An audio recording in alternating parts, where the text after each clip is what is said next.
family home in Australia, then discovering that most of it is being manufactured inside a factory in China, packed for an ocean journey, and assembled on a suburban block in less than 3 weeks. That is no longer a futuristic concept. Australia's largest volume home builder has completed 2 3-bedroom houses in Melbourne's western suburbs, using prefabricated panels and modules made almost entirely overseas. From the moment the concrete slab was ready, the homes reportedly reached completion in only 20 business days. The main structure, including the walls and roof, became weatherproof in just 4 days. The project took place at Stockland's Mount Atkinson estate in Truganina, around 22 kilometers west of central Melbourne. Metricon partnered with a modern construction company called Synex to test whether an industrialized building system could work inside the processes of a major Australian home builder. About 90% of each house was completed off-site before the components reached the development. The foundation remained a conventional slab built in Australia, but much of everything above it arrived as a coordinated kit of wall panels, floor sections, windows, fittings, and a complete bathroom pod.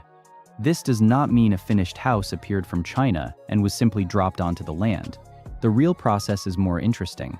The panels take roughly 4 weeks to manufacture in a factory. Shipping them to Australia can require about another 4 weeks.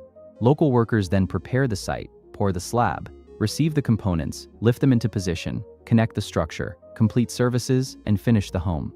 The 20-day figure describes the construction period from the slab to completion, not the entire journey from factory order to handing over the keys. Even with that important distinction, the speed is remarkable. Metricon says the 20-day schedule was about 1/3 of its normal construction timeline. On the site, the most dramatic phase lasted only 4 days. Cranes positioned the large wall and floor sections, while workers connected each piece in sequence. The roof went on, the building reached lockup, and the bathroom was already functional because it arrived as one pre-built module. Carpets had been measured and cut before shipment. Wall panels arrived with windows installed and planned spaces for the kitchen. The finished houses do not look like shipping containers or temporary cabins. Both contain 3 bedrooms, 2 bathrooms, and open-plan living spaces. They were designed to achieve a 7-star energy rating and stand on familiar slab-on-ground foundations. Metricon says the homes are virtually indistinguishable from conventionally built houses. That matters because prefabrication has often struggled with an image problem. Many buyers still imagine a cheap portable building, but this pilot is trying to prove that factory construction can produce a normal suburban home with the appearance, comfort, and durability Australian families expect. Australia has a powerful reason to examine this approach. The country is trying to increase housing supply, while construction costs, labor availability, planning delays, and financing pressures make new homes difficult to deliver. The national target is 1.2 million new homes by the middle of 2029. Official projections released in 2026 suggested that delivery may fall well short of that goal and arrive more than a year late. At the same time, affordability has continued to deteriorate, with households spending more income on rent and requiring longer to save for a mortgage. That makes construction speed more than a technical curiosity. Every month saved on a building program can reduce financing exposure, weather delays, temporary accommodation costs, and uncertainty for developers and buyers. Traditional house building is highly dependent on work happening in the correct order. A crew may wait for another trade to finish. Rain can stop outdoor work. Materials can arrive late. A missing component can delay several later stages. Factory production changes the sequence because multiple parts of the home can be created simultaneously while the site and foundation are prepared separately. Inside a factory, workers do not need to rebuild the workplace around every house. Tools, materials, jigs, lifting equipment, and inspection stations remain in fixed positions. Components can move through repeatable stages, similar to a manufacturing line. Walls can be assembled horizontally at comfortable working heights rather than built piece by piece in changing weather. Measurements can be checked before shipment. Waste can be collected and reused more easily. Supervisors can inspect the same production process repeatedly instead of traveling between scattered suburban sites. The greatest advantage may be predictability. A conventional building schedule can look simple on paper, but become complicated when weather, subcontractors, deliveries, and site conditions collide. Prefabrication moves a large share of that work into a controlled environment. The builder knows when panels should leave each station, how many people are required, and which inspections must happen before packing. Standardization can expose problems earlier. If the same design is produced hundreds of times, each completed home provides information that can improve the next one. China is central to this story because it has spent decades developing enormous manufacturing ecosystems. The country already produces building materials, fixtures, appliances, electronics, vehicles, batteries, and industrial equipment for global customers. A prefabricated house combines many of those supply chains. Steel framing, panels, windows, plumbing modules, flooring, cabinetry, and packaged components can be coordinated near large factories and ports. The challenge is not merely making one wall cheaply. It is manufacturing thousands of different pieces so they arrive in the correct order and fit together on another continent. Sinex says it spent years waiting for Chinese manufacturing to reach the standard required for Australian homes. The company describes its system as a hybrid approach rather than a fully volumetric house. Most of the building uses panels, while the bathroom arrives as a three-dimensional module. This balance can make shipping more efficient because flat sections occupy less space than transporting entire rooms filled mostly with air. The bathroom remains modular because waterproofing, tiling, plumbing connections, and fixtures benefit from being completed and inspected in one controlled location. The system also keeps important work in Australia. Local crews still prepare the land, pour the foundation, operate cranes, assemble the structure, connect electricity and plumbing, install remaining finishes, inspect the building, and certify that it meets local requirements. Metrocon's chief executive has emphasized that the materials may be manufactured in China, but the houses are assembled in Melbourne under Australian standards. The company presents the method as an additional pathway, not a plan to eliminate traditional construction or replace the entire local workforce. That distinction is important. Housing shortages cannot be solved by one technology alone. Land must be available. Roads, schools, water, electricity, transport, and drainage must support new communities. Planning approvals must arrive. Buyers still need financing. Builders must manage warranties and long-term maintenance. A faster house does not automatically create a finished neighborhood. Modular construction addresses one part of the system, how the physical building is manufactured and assembled after a project is approved and the site is ready. Cost is another unresolved question. Faster does not always mean cheaper. Factory production can reduce labor hours, waste, delays, and rework, but overseas manufacturing introduces shipping, insurance, port handling, storage, customs, cranes, specialized design, and coordination expenses. A damaged panel could be difficult to replace quickly. Exchange rates can change. A project that works for hundreds of identical houses may not work for a buyer demanding a completely unique design. Metrocon has said the method still has some distance to travel before it becomes fully economically viable. Scale could change that calculation. Sinex says it has built only 8 residences using its system so far, but it has another 200 on order and is discussing a further 300 with builders and developers. Producing a handful of houses requires design work, testing, approvals, logistics planning, and training that must be spread across very few units. When hundreds use the same system, those costs can be distributed more widely. Factories can order materials in larger quantities, containers can be packed more efficiently, and site crews can repeat the assembly process until it becomes routine. This is why regional areas may be especially attractive. Large cities have more builders and trades, although they also have intense demand. Smaller communities and growth corridors can struggle to find enough skilled workers for major housing programs. A factory-made system allows much of the labor to happen somewhere else, then concentrates local activity into a shorter installation period. The same trained assembly team could potentially move from one development to another, completing homes quickly without requiring every regional town to support a full network of specialized trades. Weather is another major factor. Australia can experience heat, heavy rain, storms, and regional conditions that interrupt outdoor construction. Building walls and modules under a roof protects materials and workers. It also allows production to continue while a distant site is wet or being prepared. When the components arrive, the objective is to close the structure rapidly so the interior is protected. The Truganina pilot reaching a weatherproof stage in 4 days demonstrates why that sequence can reduce one of the biggest uncertainties in residential construction. Quality control may ultimately determine whether buyers trust the system.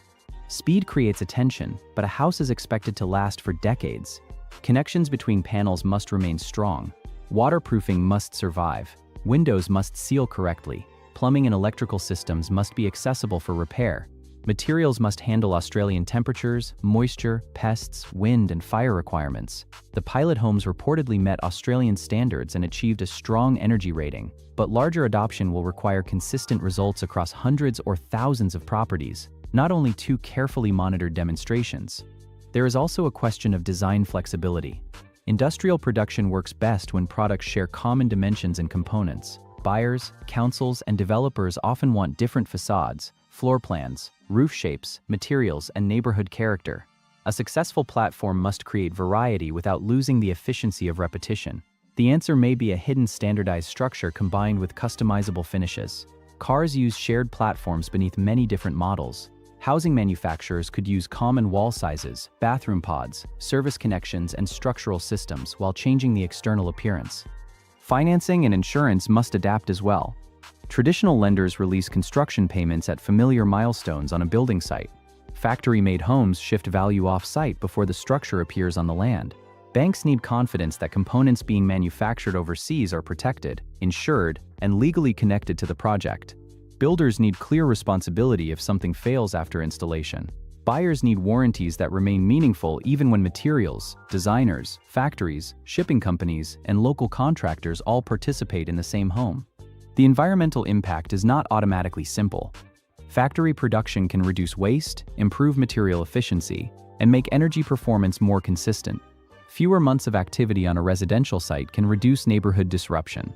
But transporting large components across the ocean consumes energy, and materials may travel long distances before assembly.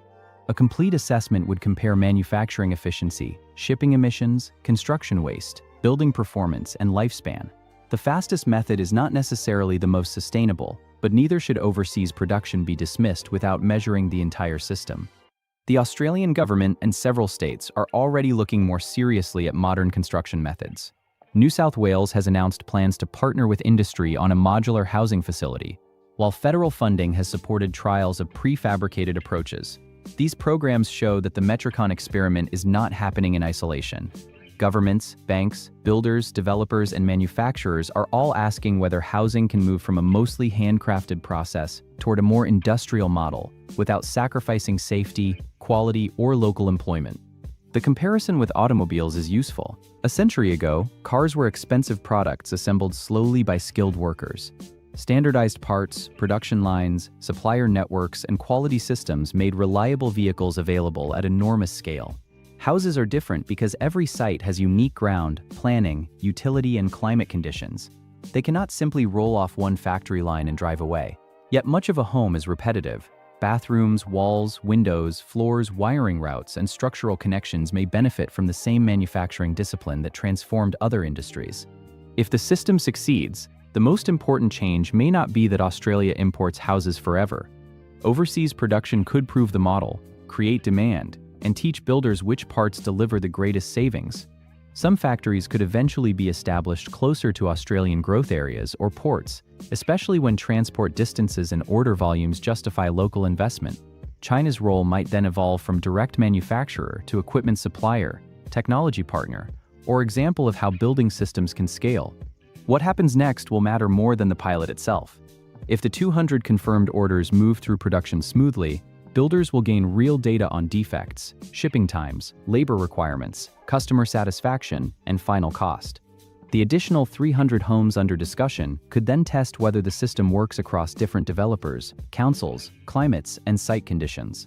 That is the point where prefabrication stops being a demonstration and starts becoming an industry. Success would not require every Australian house to come from China.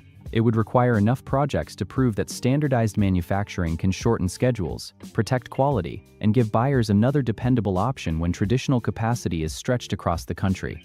For now, the Truganina houses are evidence of possibility, not proof of a national solution. 2 completed homes cannot erase a shortage measured in hundreds of thousands. They do show that a major builder can integrate Chinese factory production with Australian design, compliance, foundations, labor, and customer expectations. They also challenge the assumption that every suburban house must spend months being constructed almost entirely outdoors, one trade at a time. In my opinion, the most exciting part of this project is not the headline that China is shipping homes to Australia. It is the idea that house building can become more predictable. Australia needs traditional builders, local trades, planning reform, infrastructure, and more land supply, but it also needs methods that produce more with the workforce already available. Prefabrication should not replace the industry.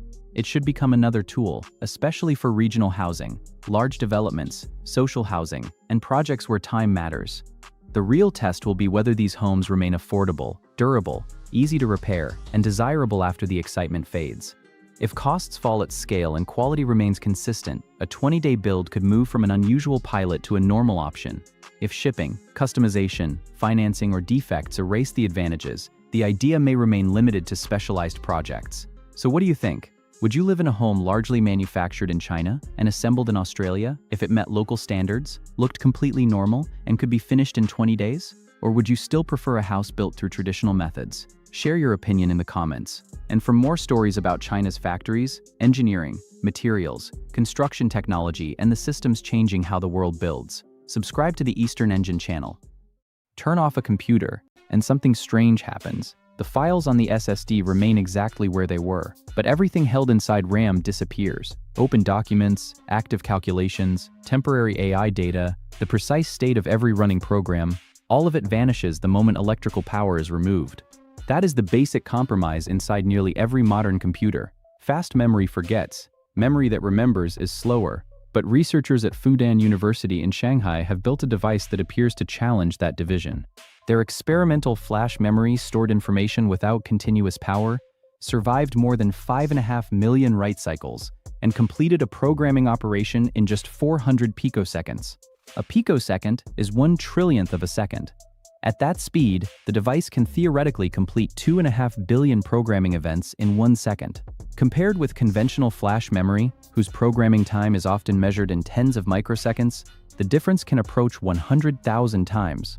And the researchers say their device can program faster than SRAM built with the same channel length. That sounds like the beginning of universal memory.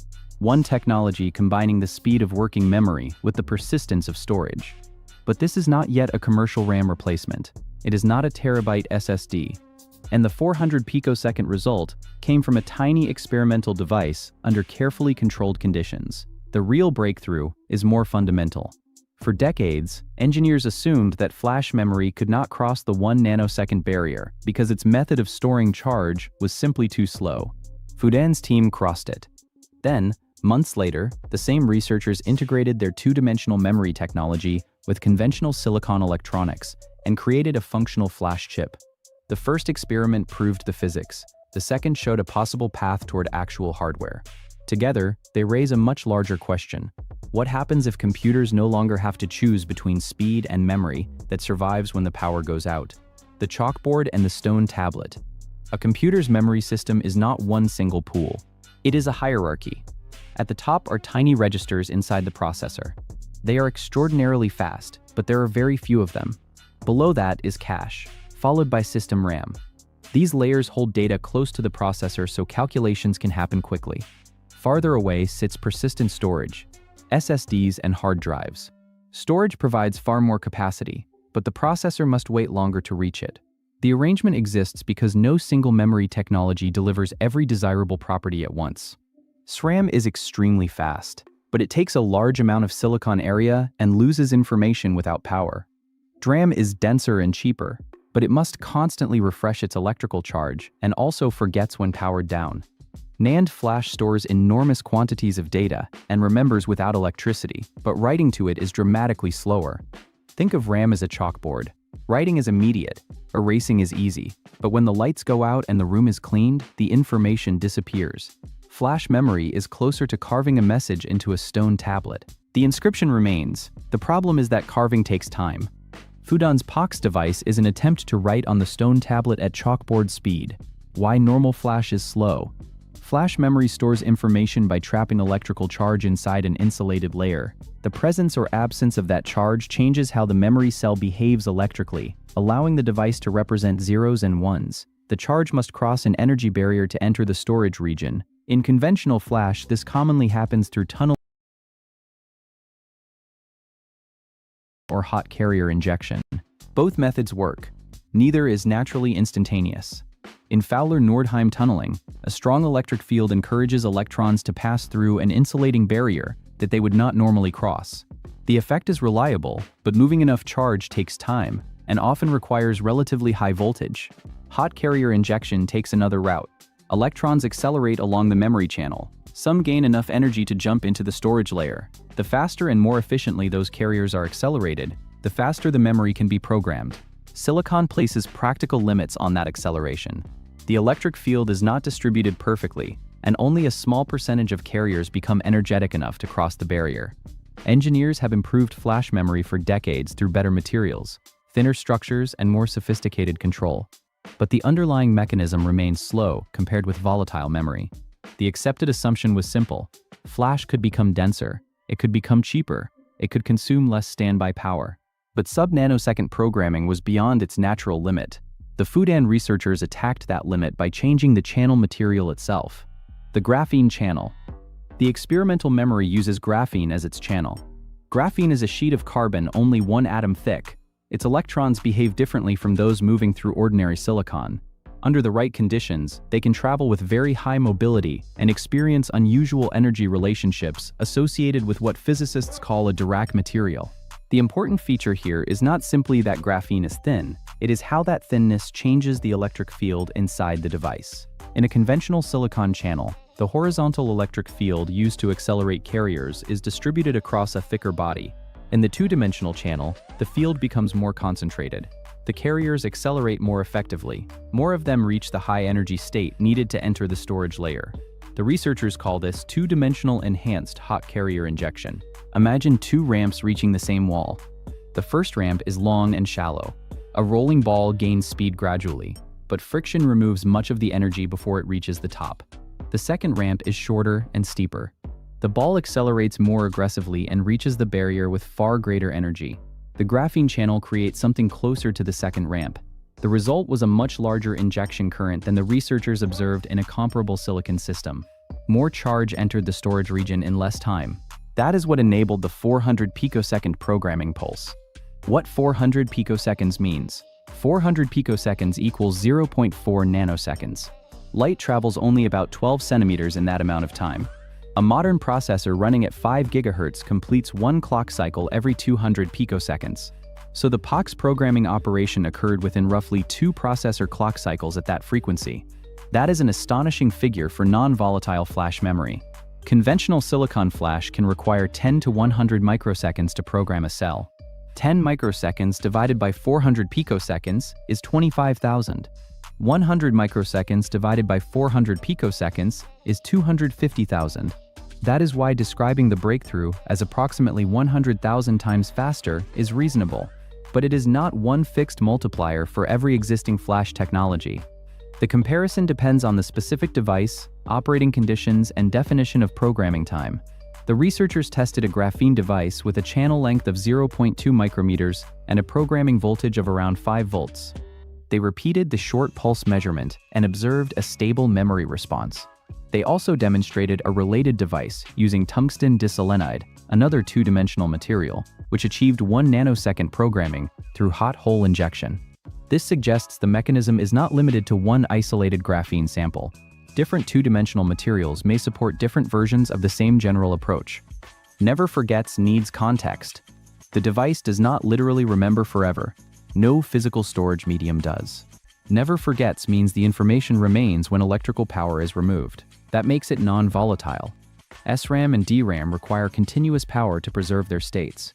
Remove the voltage and the stored information disappears almost immediately. Flash traps charge inside an insulated region, allowing the state to survive. The Fudan device maintained a measurable non-volatile memory window, after programming and demonstrated endurance beyond 5.5 million cycles. That is important because speed alone would not make a useful memory. A device that writes in 400 picoseconds but fails after a few operations is a laboratory curiosity. A device that performs millions of cycles begins to look more credible. However, endurance testing on a small research device is not the same as proving reliability across billions of cells operating for years inside consumer hardware. Commercial memory must survive temperature changes, manufacturing variations, electrical noise, and repeated operation across a complete chip. The prototype established that the mechanism can be fast and repeatable. It did not complete the industrial journey. Why AI cares about this? Modern processors are becoming faster than the systems feeding them. This is known as the memory wall. An AI accelerator may contain thousands of arithmetic units capable of performing enormous numbers of calculations. But those units need model weights, activations, and intermediate results. If data arrives too slowly, the accelerator waits. The chip may be powerful enough to perform the operation. The memory system prevents it from starting. Moving data also consumes energy. In many AI workloads, transporting values between storage, DRAM, and the processor can use more energy than the calculation itself. That is why high-bandwidth memory has become so valuable. It places large amounts of fast memory extremely close to AI processors. But HBM is expensive, complicated to package, and still volatile. Every time a system starts, model data must be loaded from persistent storage into fast memory. Imagine a library that burns every book each night and reconstructs the collection every morning from a warehouse. The readers eventually receive the information. The rebuilding process wastes time and energy. A fast, non-volatile memory could preserve important data close to the processor even after shutdown. AI models might start more quickly. Edge devices could retain local model states without constantly refreshing memory. Computers could reduce the amount of data copied repeatedly between storage and working memory. This is the larger promise behind ultra-fast persistent memory. Could it replace RAM? Not today. The prototype demonstrated exceptional programming speed in an individual memory structure. A complete RAM system requires much more. Billions of cells must be arranged into dense arrays. Every cell must be selected without accidentally disturbing its neighbors. Read and write circuits must operate quickly. Manufacturing yield must be high. The chip must fit existing processor and memory interfaces. Cost per bit must compete with technologies produced in enormous factories. Latency also includes more than the programming pulse. A real computer must send an address, select the correct cell, move signals through wires, sense the stored state, correct errors, and transfer the result to the processor. A 400 picosecond device operation does not mean a future memory module will automatically deliver 400 picosecond system latency. The difference resembles a car engine capable of reaching a certain rotational speed. That number matters. But the speed of the complete vehicle also depends on the transmission, tires, aerodynamics, and road. The experimental device proved the engine. The researchers still needed to build more of the car, and that is exactly what they attempted next. The second breakthrough. Later in 2025, the Fudan team reported a full-featured two-dimensional NOR flash memory chip integrated with conventional silicon CMOS electronics. This was a major step beyond the original device demonstration. The new chip used the two-dimensional material as the memory core while mature silicon circuitry handled instruction control and system operation. The researchers called the integration method ATOM2CHIP. The chip supported random access, 8-bit instruction operations, and 32-bit parallel operation. Full chip testing produced a reported memory cell yield of 94.34%. Its integrated memory cells operated in 20 nanoseconds and consumed as little as 0.644 picojoules per bit. 20 nanoseconds is far slower than the original 400 picosecond pulse. That does not mean the later chip failed. It means integration introduces real-world overhead. The signal must pass through control circuits. Cells must be addressed. Operations must occur across an array rather than one optimized test device. The integrated chips sacrificed record-setting speed in exchange for functionality. That is often how new technology develops. The first prototype demonstrates an extreme physical result. The first system trades some of that result for reliability, control, and manufacturability. 20 nanoseconds is still fast for non-volatile flash memory. More importantly, the researchers showed that the two-dimensional memory could communicate with a conventional CMOS platform. Why integration is so difficult? Two-dimensional materials can be only one or a few atoms thick. That creates remarkable electrical properties. It also makes manufacturing difficult. A conventional silicon chip surface may look perfectly smooth to the human eye. At atomic scale, it resembles rough terrain. Different structures rise from the surface. Metal lines, insulating regions, and contacts create tiny height variations. Placing an atomically thin layer directly across that surface is like stretching plastic film over an entire city. From an airplane, the land looks flat.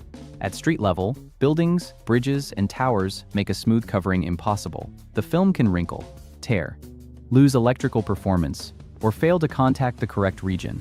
The Fudan team's solution was modular. They manufactured the two-dimensional memory section and conventional CMOS control circuitry separately, then connected them through dense vertical interconnects. This allowed the new material to preserve its performance without requiring the entire silicon surface to become atomically flat. The approach also avoids rebuilding every part of the computer from experimental materials. Conventional CMOS remains excellent at logic. The two-dimensional layer performs the memory function, where its unusual physics provides the greatest advantage. This hybrid strategy may be more realistic than attempting to replace silicon completely. NOR flash versus the SSD in your computer. The integrated chip was a form of NOR flash. That distinction matters. Most large SSDs use NAND flash. NAND is optimized for extremely high density and low cost per bit. It arranges cells in long strings and reads or writes data in larger blocks. NOR flash offers direct random access and is commonly used for firmware and code storage, where rapid, precise access matters more than maximum capacity. The Fudan device therefore should not be imagined as an immediate replacement for a multi-terabyte NAND SSD. Its potential may first appear in applications requiring fast persistent access, processor boot code, AI accelerator configuration, embedded systems, automotive electronics, edge computing devices, persistent cache, memory placed close to specialized processors.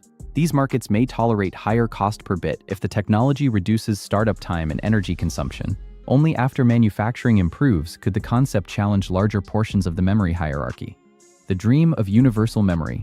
Engineers have pursued universal memory for decades.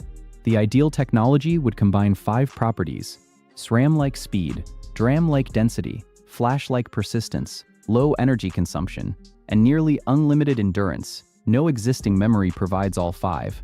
Phase change memory retains data and can be fast, but heat and material changes create challenges. Magnetic memory offers strong endurance, but scaling and density remain difficult. Resistive memory can switch quickly, yet device-to-device variation complicates large arrays. Ferroelectric memory is promising, but integration and long-term reliability remain active engineering problems. POX adds another candidate. Its unusual advantage is that it remains a charge storage device related to flash, but changes the injection mechanism using two-dimensional materials. That connection to familiar flash principles could help engineers understand and adapt the technology. Still, universal is an extremely demanding word. A memory can be fast but too expensive, persistent but insufficiently dense, efficient but difficult to manufacture. The winner will not be determined by one record. It will be determined by which technology can survive a factory. What still has to happen? The first challenge is scale. The research team must move from small arrays to millions and eventually billions of memory cells. Yield becomes harder as the array grows. A 94% yield sounds strong for an early research chip. For mass production, even a small defective percentage can become unacceptable when billions of cells are involved. The second challenge is uniformity. Atomically thin materials must behave consistently across large wafers. A small difference in thickness, contamination, or contact resistance can change device performance. The third challenge is density. The memory must store enough bits per unit area to justify its cost. The fourth challenge is voltage. The prototype used programming voltages around 5 volts. Future systems may need lower operating voltage to reduce power and simplify integration.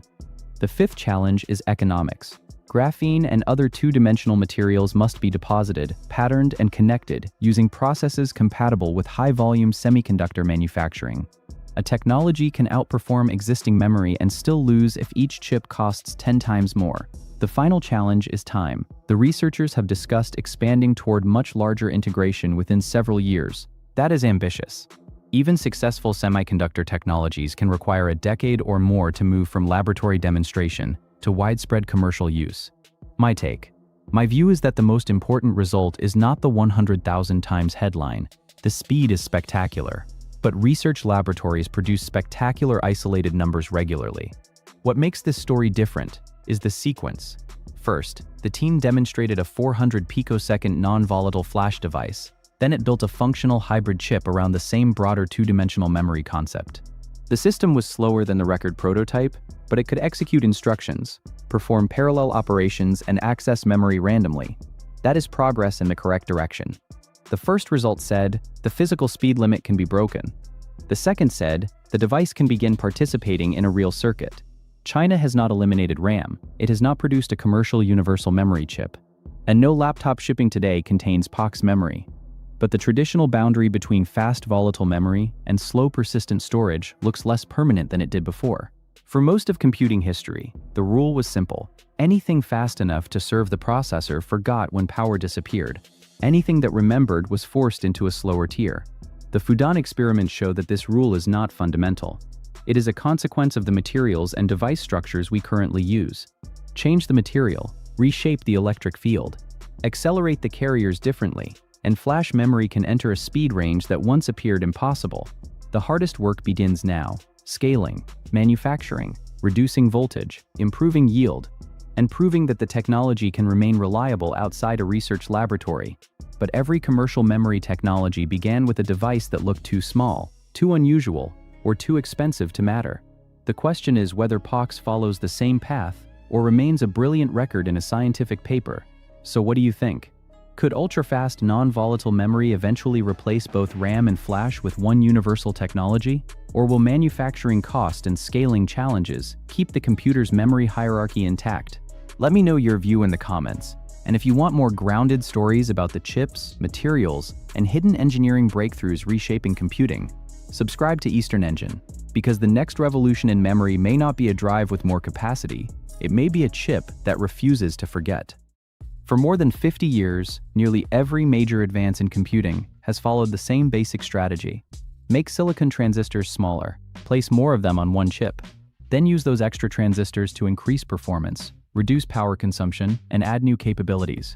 That formula transformed computers that once filled entire rooms into processors small enough to fit inside phones, watches, and medical sensors. But silicon cannot shrink forever.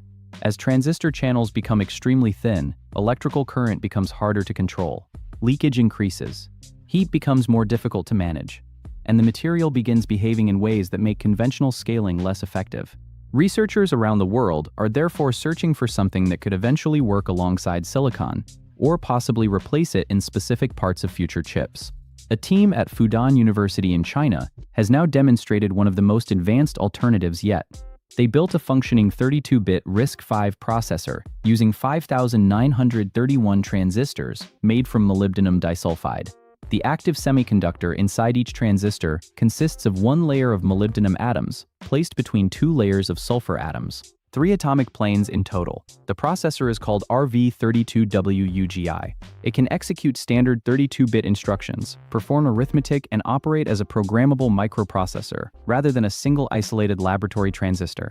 It is not fast. It runs at approximately 1 kHz, millions of times slower than a modern desktop or smartphone processor. Its 5,931 transistors are almost nothing compared with the billions found in commercial chips. But speed was not the purpose of this experiment. The breakthrough was proving that thousands of atomically thin transistors could be manufactured consistently, connected into reusable logic cells, and assembled into a complete processor architecture. Researchers did not simply create one transistor that worked under perfect laboratory conditions. They created a system. And that may be the step two-dimensional semiconductor technology needed most. Why silicon becomes difficult to shrink. A transistor is essentially a tiny electrical switch.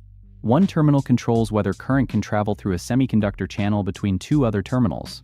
When the switch is on, current flows. When it is off, the channel should block that current. Billions of these switches combine to create logic gates, registers, memory interfaces, and processor cores. For decades, reducing transistor dimensions improved nearly everything. Smaller transistors switched faster, they required less energy, and manufacturers could place more computing power inside the same area.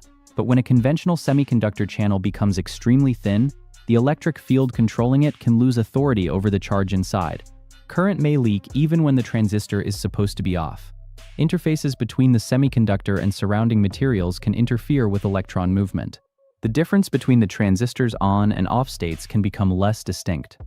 Engineers have extended silicon scaling through advanced structures such as FinFETs and gate-all-around transistors. Instead of controlling the channel from only one side, the gate wraps around more of it. That improves electrostatic control. But even these designs face limits.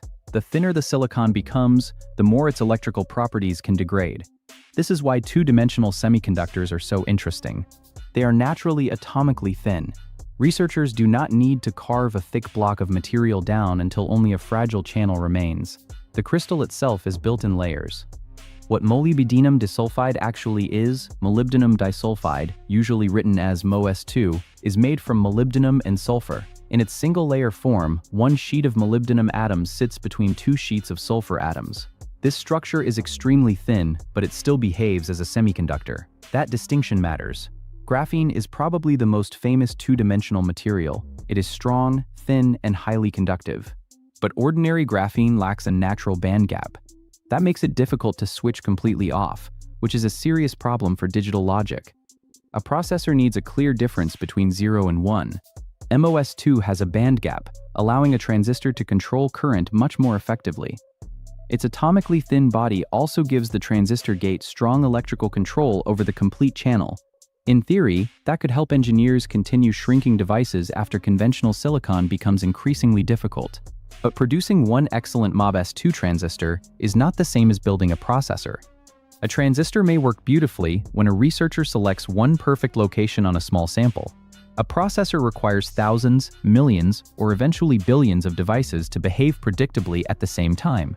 A small variation that seems unimportant in one transistor can ruin an entire logic circuit when repeated across a wafer.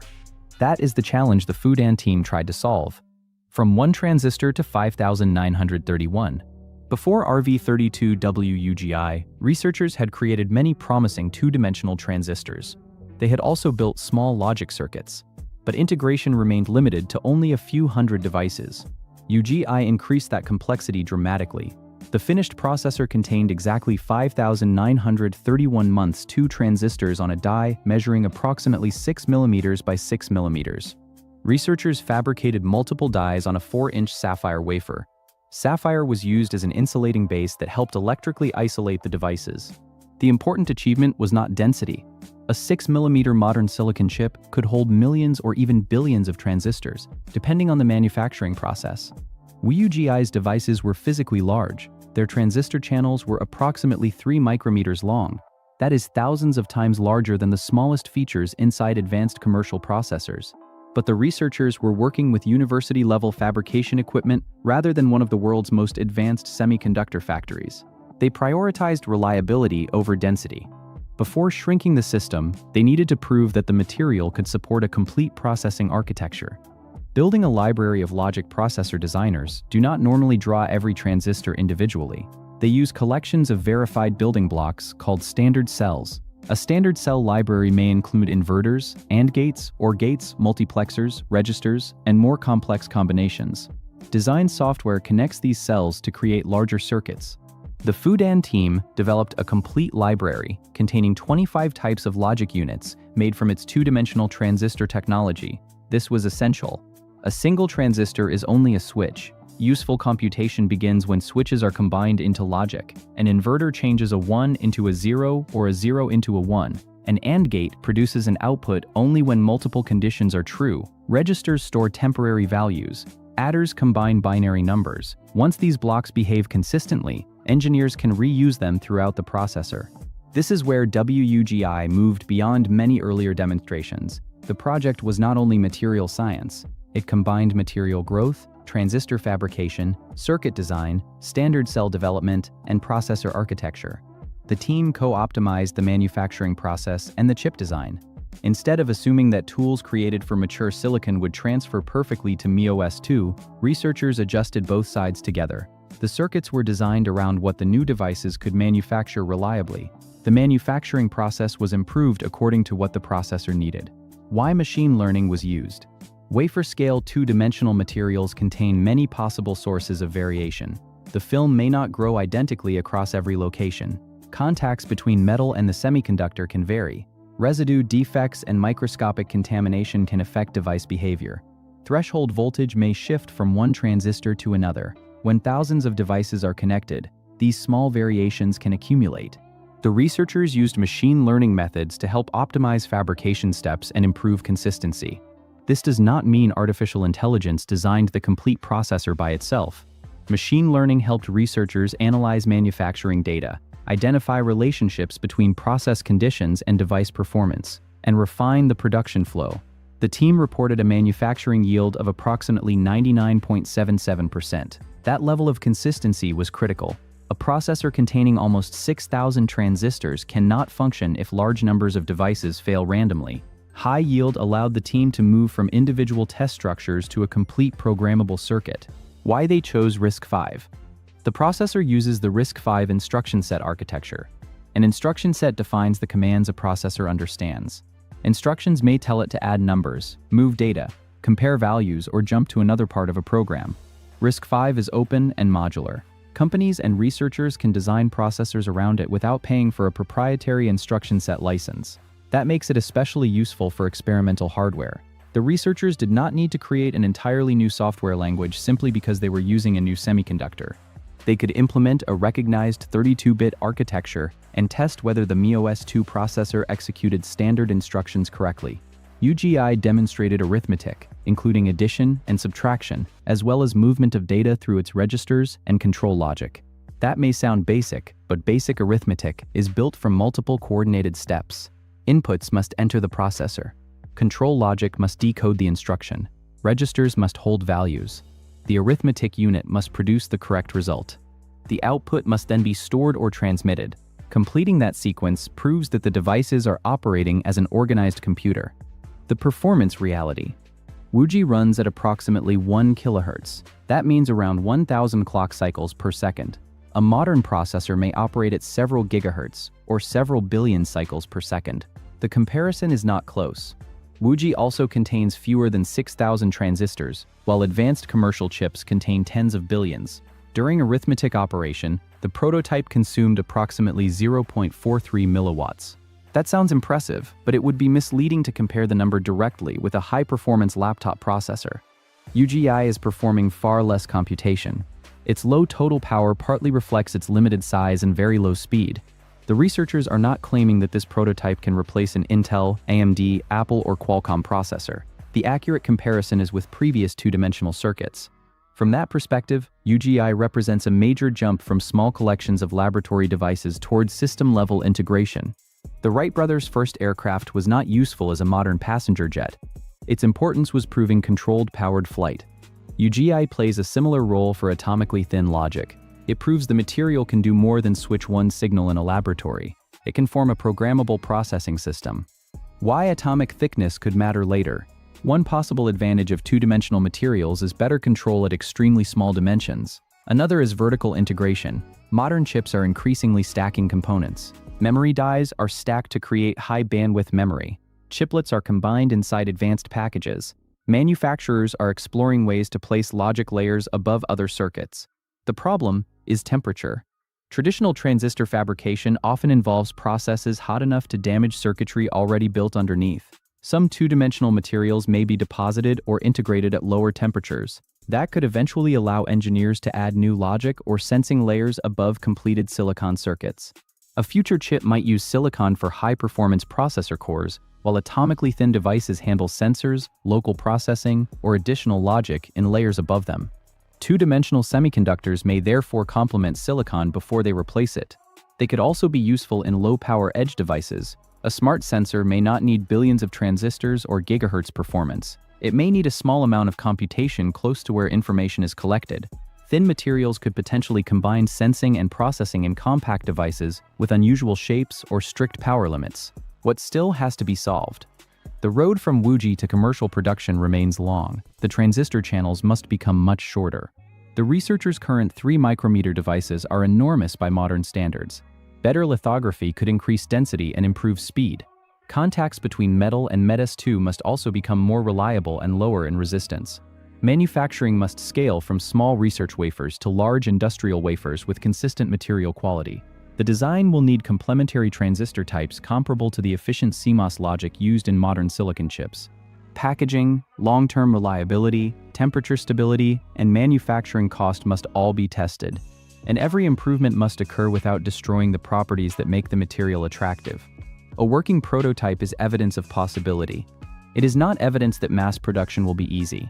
Shanghai has announced an engineering demonstration line intended to move related two-dimensional chip technology beyond the university laboratory. But ambitious production targets should remain separate from what has already been scientifically demonstrated. The verified achievement today is the processor itself. My take is that the 3-atom headline is impressive, but the most important number is 5,931. Researchers have produced atomically thin transistors for years. The problem was making thousands of them behave consistently enough to create a processor. Wujuji demonstrates that the challenge is no longer limited to proving the material can switch current. The conversation can now move toward design libraries, yield, integration, and manufacturing. That is a more difficult stage, but also a more meaningful one. This processor will not compete with commercial silicon. It was never intended to. Its purpose was to cross the gap between an experimental transistor and a functional computing architecture. The team crossed that gap with a 32-bit RISC-V system, 25 types of logic cells, and nearly 6,000 MOS2 transistors. The processor is slow, it is physically large, and it remains a laboratory prototype. But every semiconductor platform begins with devices that look uncompetitive next to the mature technology they hope to challenge. Silicon has received decades of investment, factory development, and design optimization. Two-dimensional semiconductors are only beginning to build that ecosystem. So what do you think? Will atomically thin materials eventually become a serious successor to silicon, or will they remain specialized layers used only in sensors and low-power edge devices? Let me know your view in the comments. And subscribe to Eastern Engine for more grounded coverage of the chips, materials, and manufacturing breakthroughs shaping the future of computing. Because China has not built a 3-atom thick replacement for today's fastest processors. But it has proved that transistors only 3 atomic planes thick can work together as a real programmable CPU. And that is where a laboratory material begins becoming a computing technology. China has demonstrated a new way to turn seawater into drinking water using sunlight instead of electricity from the grid. Researchers built an outdoor system covering less than 1 square meter. Under natural sunlight, the prototype reportedly produced just over 20 liters of fresh water per day. That is enough to cover the basic daily drinking water needs of roughly 10 people. The collected water met international drinking water standards, and the researchers even used it to irrigate a small test field through complete crop growing cycles. But the most important part is not simply that sunlight can evaporate seawater. Humans have known that for thousands of years. The breakthrough is the material inside the device. Chinese researchers created a 3-dimensional photothermal structure designed to absorb sunlight, concentrate heat at the water's surface, accelerate evaporation, and operate without being connected to the electrical grid. In laboratory testing, the material reached an evaporation rate of 38.14 kilograms of water per square meter every hour. That was more than 8 times the performance of the researchers' earlier flat design. The system also absorbed more than 90% of incoming sunlight and reportedly reduced the energy needed for evaporation by nearly 46%. If the technology can be scaled reliably, it could provide drinking water to islands, coastal villages, farms, and disaster zones where large desalination plants are too expensive or where electricity is unreliable. But can a small solar prototype really compete with industrial desalination? Or is this another impressive laboratory result that becomes far more difficult once engineers try to build it at useful scale? To answer that, we need to understand why turning seawater into drinking water remains so expensive. Why desalination needs so much energy? The ocean contains an almost unlimited supply of water. But seawater also contains salt, minerals, microorganisms, and other contaminants that humans cannot safely drink in large quantities. Removing those substances takes energy. The most common modern method is reverse osmosis. A desalination plant uses powerful pumps to force seawater through membranes containing extremely small pores. Water molecules pass through, while most dissolved salts are blocked. The process works well and is used in large facilities around the world, but it requires high pressure. Creating that pressure consumes electricity, and the plant also needs pre-treatment equipment, filters, pumps, membranes, monitoring systems, and maintenance. Another approach uses heat. Seawater is evaporated, leaving salt behind, and the water vapor is then condensed into clean liquid. This resembles the natural water cycle. The sun evaporates ocean water, clouds form, and fresh water returns as rain. Industrial thermal desalination can produce large amounts of water, but heating that much seawater consumes enormous quantities of energy. That is why researchers are interested in solar evaporation. Instead of heating an entire tank of water, a photothermal material absorbs sunlight and concentrates the heat only where evaporation happens. The goal is to generate water vapor while wasting as little energy as possible. How the Chinese material works. The new system uses a three-dimensional photothermal structure. Photothermal simply means that the material converts light into heat. A flat, dark surface can already do this. Leave a black object in direct sunlight and it becomes hot because it absorbs more light than a reflective surface. But a high-performance solar evaporator needs to do much more. It must absorb a wide range of sunlight. It must transfer heat into a thin layer of water instead of heating the entire reservoir. It must continuously pull fresh seawater toward the evaporation surface. It must allow water vapor to escape. And it must prevent salt from blocking the structure. The Chinese team developed a three-dimensional design with a much larger active surface than a conventional flat absorber. That extra surface area allows more water to interact with the heated material at the same time. The structure also helps confine heat near the evaporation zone. Instead of allowing thermal energy to spread into the bulk seawater, more of the captured sunlight is used directly to change liquid water into vapor. The researchers reported solar absorption of up to 90.2%. They also said the design reduced the effective energy required for evaporation by 45.7%.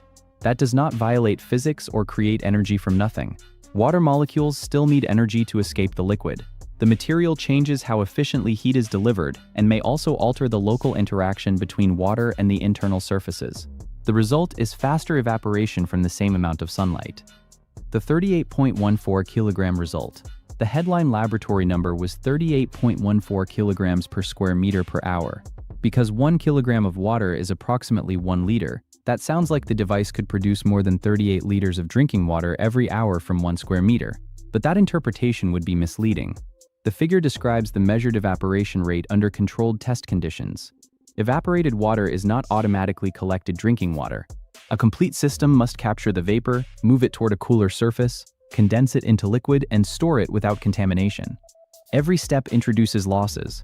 Laboratory illumination may also differ from changing outdoor sunlight. Clouds, wind, temperature, humidity, and the angle of the sun all affect real-world output. That is why the outdoor prototype is more important than the laboratory record. The real outdoor prototype. The researchers constructed a system with an active area of approximately 0.75 square meters. It was tested outside using natural sunlight rather than a controlled indoor lamp. The complete device produced 20.16 liters of fresh water in 1 day. That is far lower than multiplying the peak laboratory evaporation rate across 24 hours. But it is a much more meaningful figure because it represents water actually collected by a working outdoor system. 20 liters is not enough for the complete daily water use of 10 people. Cooking, washing, sanitation, and agriculture require far more. But it may cover basic drinking needs. That could matter in remote places where fresh water must currently be transported by truck or boat. A small village could use several modules. A disaster relief team could deploy portable systems where the power grid has failed. Coastal farms might use larger arrays to supplement irrigation water. The system would still depend on weather and sunlight, but it could operate without the continuous electricity demand of a conventional reverse osmosis plant. What no grid power really means. The device is sometimes described as electricity-free. That wording needs context. The system does not operate without energy. Its energy comes from sunlight. The photothermal material absorbs solar radiation and converts it into heat. The correct claim is that the prototype can produce water without being connected to an external electrical grid. That is an important difference. A reverse osmosis plant may require continuous electricity for pumps. A solar evaporator can operate passively during daylight. However, a larger commercial system might still use small pumps, sensors, fans, or automated controls. Electricity could also be useful for moving seawater, collecting water, cleaning equipment, or operating at night. The central advantage is not that electricity becomes forbidden. It is that the main energy-intensive step, evaporation, is driven directly by the sun. The salt problem. Salt is one of the biggest obstacles facing solar desalination. When water evaporates, dissolved salt remains behind. As evaporation continues, the water near the surface becomes increasingly concentrated. Eventually, salt crystals can form on the photothermal material. Those crystals block sunlight, restrict water movement, and damage performance. A laboratory device may work well for several hours and then become far less effective after days of salt accumulation. Any practical solar evaporator needs a way to manage concentrated brine. Some designs allow salt to diffuse back into the larger seawater reservoir. Others use channels that continuously circulate water through the structure. Some devices are periodically flushed, while others are designed so that salt crystallizes in a separate location where it can be removed. Long-term durability will be one of the most important tests for the Chinese system. The prototype must prove that it can operate through repeated wetting, drying, heating, and salt exposure without losing performance. Coastal seawater also contains biological material and minerals that may clog surfaces over time. Producing water for one successful demonstration is different from operating every day for several years. The farming test. The researchers did not stop after measuring the water in a container. They used the fresh water to irrigate a test field covering approximately 5 square meters.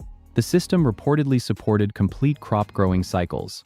That experiment matters because agriculture is the world's largest user of fresh water.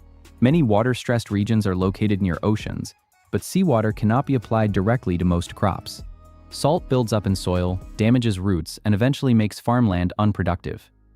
A modular solar desalination system could provide small quantities of fresh water for greenhouses, seedlings, or high-value crops.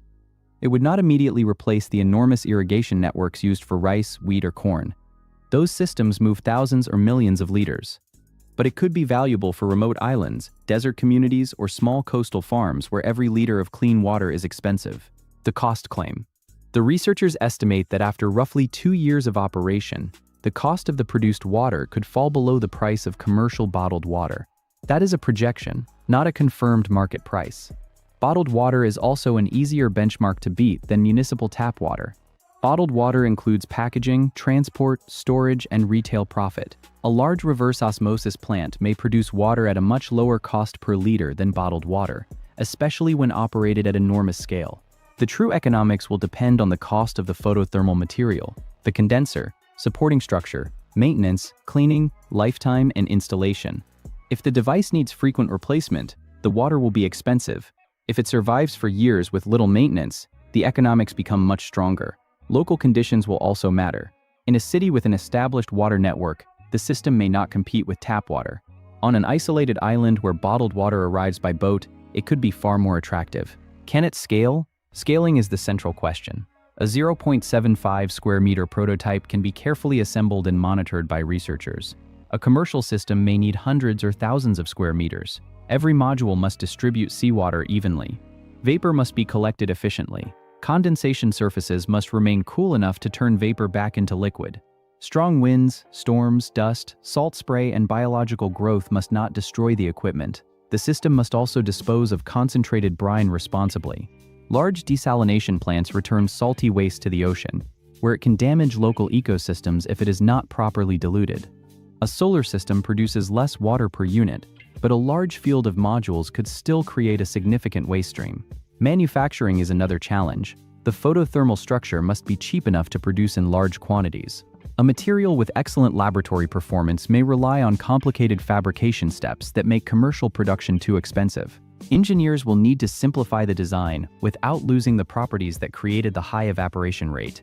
Where it could be used first. The technology is most likely to succeed first in places where water is valuable and electricity is limited. Small islands are one obvious market. Many islands have abundant sunlight and seawater, but depend on imported fuel or bottled water. Remote coastal villages could use modular units for drinking and cooking. Disaster zones are another possibility. Earthquakes, floods, and storms can damage power lines and contaminate freshwater supplies. Portable solar desalination equipment could begin producing water without waiting for the electrical grid to be restored. Military bases, research stations, ships, and offshore facilities may also value systems that reduce dependence on transported water. Agriculture could become another market if the device is combined with water storage and efficient drip irrigation. But the technology is unlikely to replace giant municipal desalination plants immediately. Cities need reliable water every hour of the day, regardless of weather. Large reverse osmosis facilities already produce hundreds of millions of liters daily. Solar evaporation will probably begin as a supplement rather than a complete replacement. My take is that this is a promising water technology, but the 20-liter outdoor result matters more than the spectacular laboratory number. The researchers have shown that the material can move beyond a small indoor sample and produce usable fresh water under natural sunlight. That is an important step. The system could be especially valuable where transporting water is expensive and grid electricity is unavailable. But it is not yet proof that China has solved global water scarcity. The prototype is small. Long-term salt resistance still needs to be demonstrated. The manufacturing cost must fall, and larger systems must show that they can collect and condense vapor efficiently in real weather. Still, the concept attacks one of desalination's biggest problems directly. Instead of spending large amounts of electricity pushing seawater through membranes or heating enormous tanks, the system uses a carefully designed material to place solar heat exactly where evaporation occurs. The ocean provides the water. The sun provides the energy. The material connects the two. If China can turn that laboratory efficiency into durable mass-produced equipment, the technology could give remote communities a new source of drinking water without waiting for a power plant or a massive pipeline. So what do you think? Could sunlight-powered desalination become a practical solution for water-stressed coastal regions? Or will scaling, salt, and maintenance keep it limited to small installations? Let me know your view in the comments. And subscribe to Eastern Engine for more grounded coverage of the technologies, factories, and engineering decisions reshaping the global economy. Because China has not eliminated the cost of desalination, but it may have found a way to replace part of that cost with sunlight. A silicon wafer enters a machine. There is no giant projection lens above it. No deep ultraviolet flash sends a pattern through an optical system. Instead, a patterned template moves downward. The chamber is placed under vacuum. Pressure spreads across the wafer. The template touches a thin layer of specially prepared material, and nanoscale structures are copied directly into it, almost like pressing a seal into soft wax, except the details are measured in billionths of a meter. Then the template lifts away. What remains is the pattern for a photonic chip. On June 5th, Chinese nano-imprint equipment company Prefab said it had worked with Shenzhen Litra technology to validate this process across full 8-inch wafers. The machine is called the PLAS, and according to the companies involved, it can manufacture photonic chip patterns without a conventional DUV lithography step. The cost claim is even more dramatic. Prefab says the relevant manufacturing cost can be reduced to roughly 1/10 of the traditional DUV route. That does not mean every lithography machine has suddenly become unnecessary. It does not mean this process can print the processor inside your phone. And it definitely does not mean every finished chip becomes 90% cheaper. The real story is narrower, but it may also be more believable and more important, because engineers may have found the exact kind of chip where stamping, not projecting, finally makes commercial sense. Modern chip manufacturing is often described as printing. Traditional photolithography is closer to taking the most precise photograph imaginable, repeatedly, on a surface that cannot tolerate a meaningful mistake. A wafer is coated with a light-sensitive material called photoresist. A circuit pattern is encoded on a mask. Light exposes selected regions of the resist. The pattern is developed, transferred into the layer below, and then the process begins again and again. Different layers build devices, connections, and optical structures. Each new pattern must align with the previous one. A tiny shift can ruin the result. DUV lithography achieves extraordinary precision through advanced optics, motion control, materials, and computational correction. The light source must remain stable. The wafer stage must accelerate, stop, and align with almost unnatural accuracy. Temperature, vibration, and contamination must all be controlled. It is astonishing engineering. It is also expensive and complex. Every additional exposure adds tool time, process steps, and another opportunity for variation. Nano-imprint lithography asks a blunt question. What if the pattern did not need to be projected at all? The basic idea is easy to understand. Engineers first create a master template containing the required nanoscale pattern. That template is placed above a wafer coated with imprint resist. Instead of projecting light through a mask, the machine presses the template into the material. The resist flows into the template's tiny grooves. It is hardened, and the template separates from the wafer, leaving behind a physical copy of its surface. Later etching steps transfer that pattern into the material underneath. One master can, in principle, reproduce the same structure many times. Think about the difference between drawing a detailed map repeatedly and using a printing plate. The first plate may be difficult to create, but once it exists, copying becomes far simpler. At nanoscale dimensions, however, simpler is a dangerous word. Prefab says its equipment can reproduce features below 10 nanometers. At that scale, dust is not dust, it is a boulder. A trapped air bubble becomes an empty neighborhood where the pattern never formed. Slightly uneven pressure can change how deeply the resist fills different regions. A warped template can touch the center while missing the edge. During separation, fresh structures can stretch, tear, or cling to the mold. The concept is elegant. The contact is where elegance meets trouble. Nano-imprint has attracted attention for decades because its advantages are difficult to ignore. It can reproduce extremely small structures without an optical system capable of resolving them, and it may copy a large repeated pattern in one operation, yet it never simply replaced optical lithography. The first obstacle was defects. Because the template physically approaches the wafer, a contaminating particle can damage the pattern or the mold itself. A defect on the template can then be printed repeatedly, like a scratch appearing on every copy from a damaged stamp. The second problem was uniformity. The resist remaining below the pattern must be thin and predictable. Too much material in one region and too little in another can make later etching inconsistent. Then comes separation. Pressing down is only half the process. The template must release cleanly without pulling the structures apart. Alignment is another challenge. Most chips require multiple layers, and each new layer must land precisely over the last. The demands become especially severe for dense logic devices. Finally, there is speed. Contact, curing, and separation take time. In a high-volume factory, seconds matter. Nano-imprint could produce impressive demonstrations. The difficult part was producing reliable copies, wafer after wafer. Prnano's latest claim centers on a machine designed for full wafer imprinting. The PLAS is described as a semiconductor-grade vacuum pneumatic nano-imprint system. Rather than pressing one small field, moving and repeating, it is intended to imprint a large wafer area in one operation. Vacuum matters because removing air can reduce bubbles trapped beneath the template.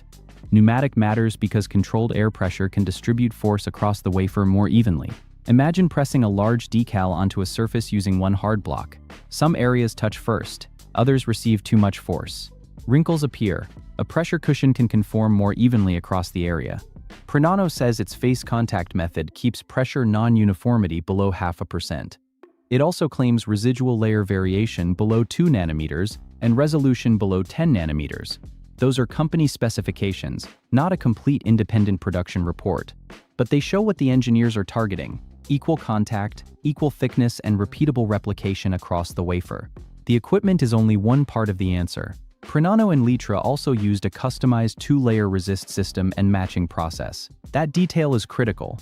Nano-imprint is not merely a machine pressing downward. It is a relationship between the mold, resist, pressure, curing, release chemistry, and the etching that follows. Change one element and the others may have to change with it. Here is the distinction that makes this story credible. The wafers described in the announcement are for photonic chips, not cutting-edge CPUs or GPUs. Electronic processors manipulate electrical signals. Photonic chips guide and control light. They can contain waveguides that behave like microscopic optical roads, splitters that divide light, gratings that send it in selected directions, resonators that filter wavelengths, and phased arrays that steer beams. These structures can be extremely precise, but many are also repetitive. A grating may contain rows of similar lines. An optical antenna array may repeat one element hundreds or thousands of times. That repetition is where a physical template becomes attractive. A modern logic processor resembles a dense city whose streets and buildings change from block to block. One particle in the wrong place can destroy a critical intersection. A photonic structure can sometimes resemble a carefully arranged field of rails, mirrors, or fence posts. It is still difficult to make, but its geometry may be more compatible with replication. This does not make photonic chips easy. Optical performance is highly sensitive to roughness, width, and dimensional error. A slightly imperfect waveguide can scatter light or shift the device's behavior. But nano-imprint does not need to conquer every semiconductor process to become valuable. It only needs to outperform existing methods where repeated optical structures make stamping practical. The partner in this announcement provides another clue. Shenzhen Litra Technology develops LiDAR systems and optical phased array chips. LiDAR measures distance by sending light into the environment and analyzing what returns. Traditional systems often steer the beam using rotating assemblies or moving mirrors. Those mechanisms can work, but they add size, cost, and wear. An optical phased array attempts to steer light electronically. The principle resembles phased array radar. Instead of rotating one transmitter, the chip controls the phase of many tiny emitters. Their waves reinforce one another in one direction and cancel in others. Change the phase pattern and the beam points somewhere else. No spinning turret is required. To make that practical, a chip may need large arrays of nanoscale optical elements with consistent geometry. That is a natural test case for imprinting. Prenano says the current cooperation focuses on production for Litra's optical phased array devices aimed at vehicle and intelligent terminal applications. Mass production validation is not the same as millions of finished sensors already shipping, but this is more than a generic lab wafer. There is a product direction. There is a customer partner. And there is a reason this manufacturing method could lower cost. If these optical arrays can be copied over full wafers in fewer steps, solid-state LiDAR may become cheaper to build for vehicles, robots, industrial systems, and compact three-dimensional sensors. An 8-inch wafer is approximately 200 millimeters across. Leading processor factories generally use larger 12-inch wafers, but 8 inches remains a genuine industrial format for specialty semiconductors, sensors, and many photonic products. More importantly, covering a complete wafer is very different from printing one small square in a laboratory. A tiny sample is easier to keep flat. Pressure is easier to control. There is less area in which contamination can appear. Across a full wafer, small errors accumulate. The center and edge may behave differently. Resist may flow unevenly. A template may bend by an amount invisible to the eye but damaging to the device. That is why the 8-inch claim deserves attention. It suggests the process has moved from we can reproduce this pattern toward we can reproduce it across a manufacturing-sized surface. But the word suggests matters. The public announcement did not reveal how many wafers were processed, how many chips worked, how consistently the result was repeated, or what defect density was achieved. A full-size wafer is a milestone. Yield decides whether it becomes a business. Prenano says this route can reduce photonic chip manufacturing costs to 1/10 of a traditional DUV-based process. That is the company's estimate for the process it validated. It is not proof that every design, factory, or product will save exactly 90%. And it does not mean a $1,000 LiDAR sensor will suddenly cost $100. Lithography is only one stage. The master template must still be produced with extreme precision. Wafers require preparation and material deposition. Patterns may need etching. Chips must be tested, separated, packaged, and integrated into a final system. Yield matters too. A cheap patterning step that produces many defective chips can still create an expensive finished device. Template lifetime is another unknown. A mold that wears quickly or becomes contaminated can erase the apparent savings through cleaning, inspection, replacement, and downtime. Still, the possible advantage is understandable. The PLAS avoids the projection optics required by DUV equipment. It may replace several exposure or patterning operations with one replication step. A reusable template can spread its creation cost across many wafers. So the accurate interpretation is not, all photonic chips are now 90% cheaper. It is this. For the process Prenano and Litra say they validated, nano imprint reduced manufacturing costs to roughly 10% of the DUV route. That is still a huge claim. Now it needs equally strong evidence. Prenano has disclosed resolution, pressure uniformity, and residual layer control. It has not publicly provided all the figures that determine commercial success.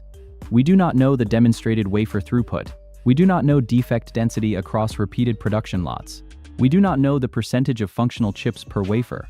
We do not know how many imprint cycles one template survives before its performance changes. We do not have detailed independent comparisons showing optical loss, reliability, and lifetime against the same chip produced with DUV lithography. And we do not know every assumption behind the 1/10 cost estimate. That does not prove the announcement is wrong. It means commercial scrutiny is beginning, not ending. The semiconductor industry is unforgiving because a process can be technically brilliant and economically useless at the same time. A machine that creates perfect wafers slowly may lose to a more expensive machine producing acceptable wafers quickly. A cheaper process may lose if templates fail too often. Beautiful resolution means little if alignment and yield are unstable. Factories do not reward elegance. They reward working devices per hour, per tool, and per dollar. That is the scoreboard Prenano must eventually show. Even with those caveats, the strategy is clever. Instead of trying to replace mature logic chip processes immediately, Prenano is aiming at an application where geometry, wafer size, and cost may favor replication. Alternative technologies often enter established industries this way. They do not attack the strongest product first. They find the edge where their unusual combination of strengths and weaknesses becomes useful. For nano imprint, photonics may be that opening. Demand for light-based components is growing. Data centers need faster optical links. Networks need more transceivers. Robots and vehicles need compact sensing. Displays and augmented reality devices depend on precisely shaped optical structures. Not every one of those products will use this process, but they create a wide field of repeated nanoscale patterns, where a physical template can compete.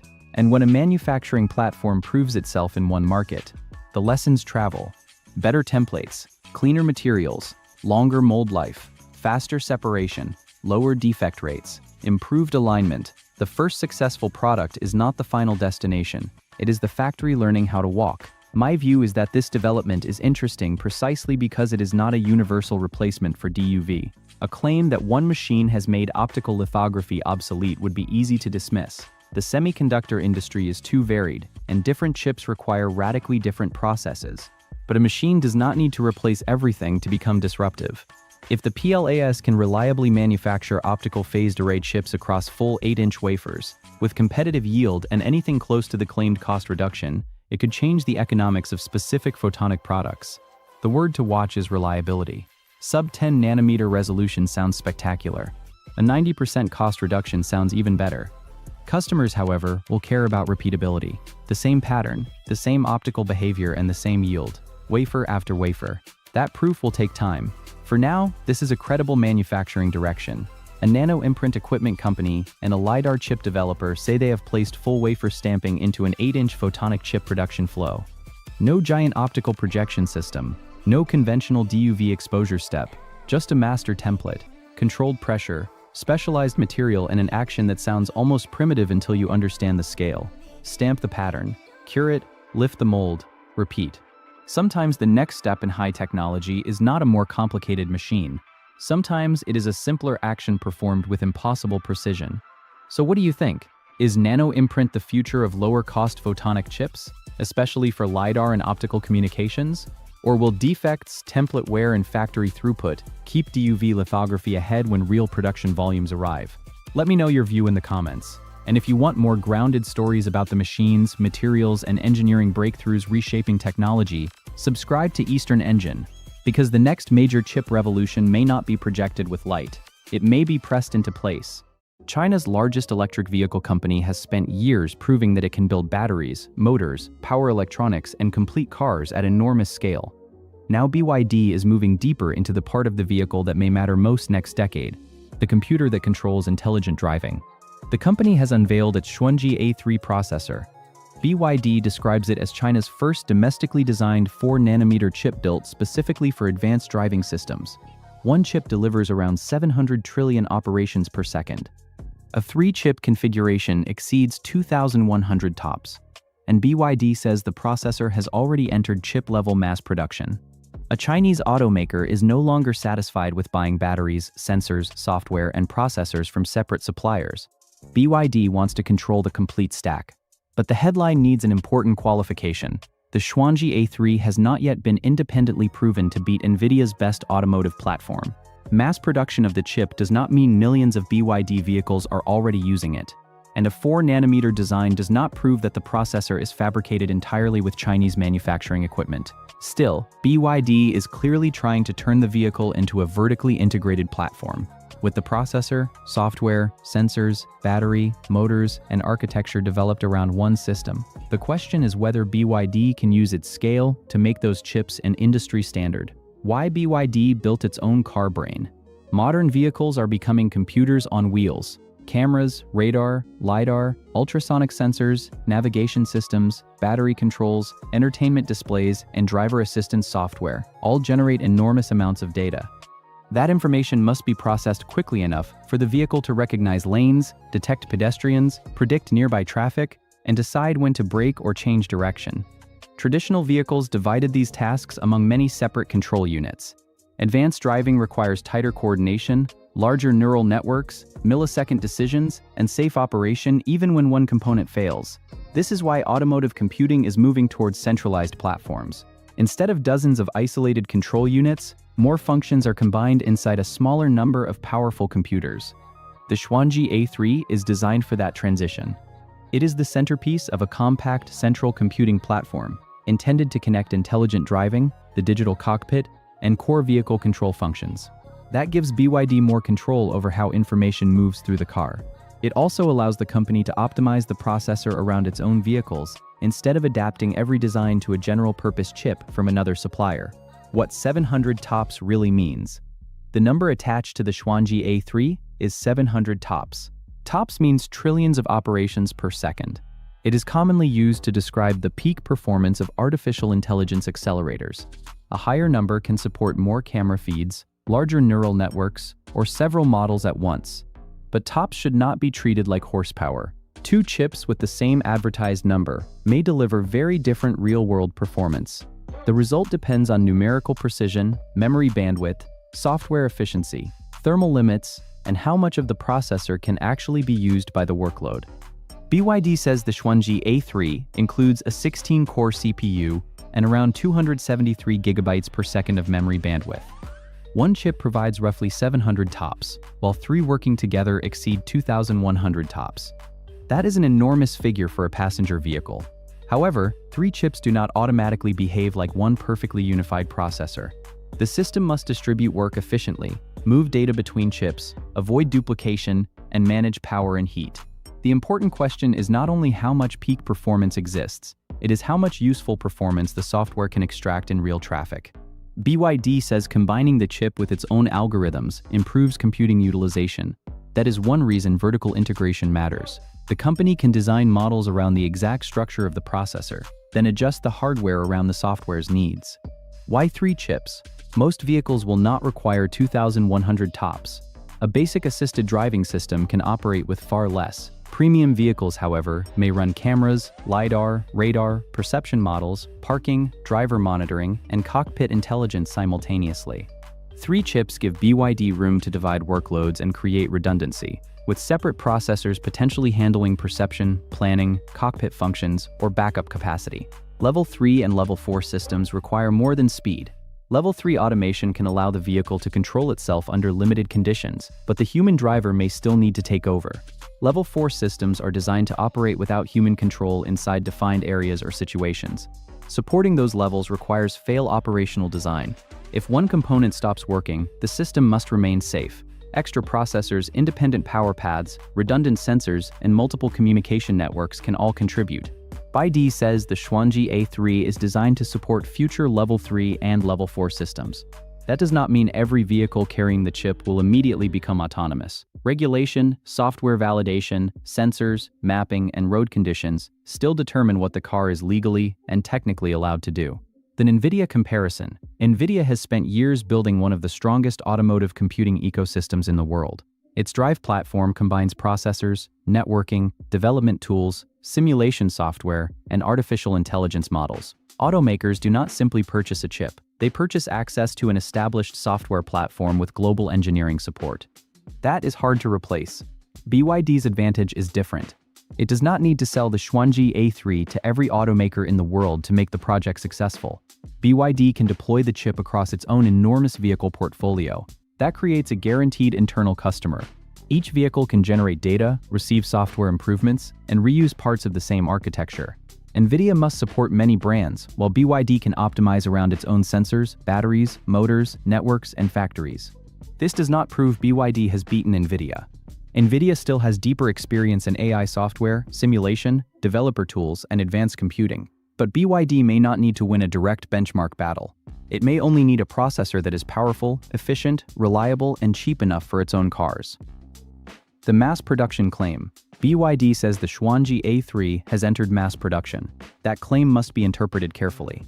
Chip-level mass production means the processor has moved beyond a small laboratory sample. It suggests that the design has completed major validation steps and is being manufactured in meaningful quantities. But it does not necessarily mean the chip is already installed across BYD's current vehicle range. Automotive deployment moves slowly because chips must survive vibration, humidity, voltage changes, extreme temperatures, and long service periods. The full system also needs software validation, sensor integration, cybersecurity testing, and safety approval. Reports indicate that the first major vehicle deployments may arrive later, potentially beginning with premium BYD brands before spreading into higher volume models. So the breakthrough is real, but the rollout should not be exaggerated. The Xuanji A3 is entering the production phase. Its true impact will become visible when BYD reveals which vehicles use it, how many chips are installed, and what driving functions are activated. Who actually manufactures it? Another major question is fabrication. BYD designed the Xuanji A3, but designing a chip and manufacturing it are different businesses. A 4-nanometer processor requires advanced lithography, materials, process control, packaging, and testing. BYD has extensive semiconductor operations, especially in automotive power electronics and mature node components. But there is no clear evidence that BYD manufactures this particular processor entirely inside its own factories. Chinese automakers and chip designers still depend heavily on outside foundries for leading-edge production, including manufacturers in Taiwan and South Korea. That means the Xuanji A3 is a major step toward design independence, but not necessarily complete supply chain independence. A company can control the architecture, software, and roadmap while still relying on foreign fabrication. That is strategically valuable, but trade restrictions or supply disruptions could still affect production. BYD's long-term challenge is larger than designing one successful chip.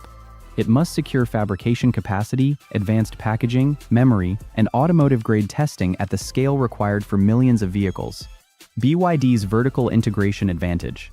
BYD began as a battery company. It later expanded into vehicles, electric motors, power electronics, semiconductors, energy storage, and manufacturing equipment. This vertical integration has helped BYD lower costs and react when supply chains become unstable.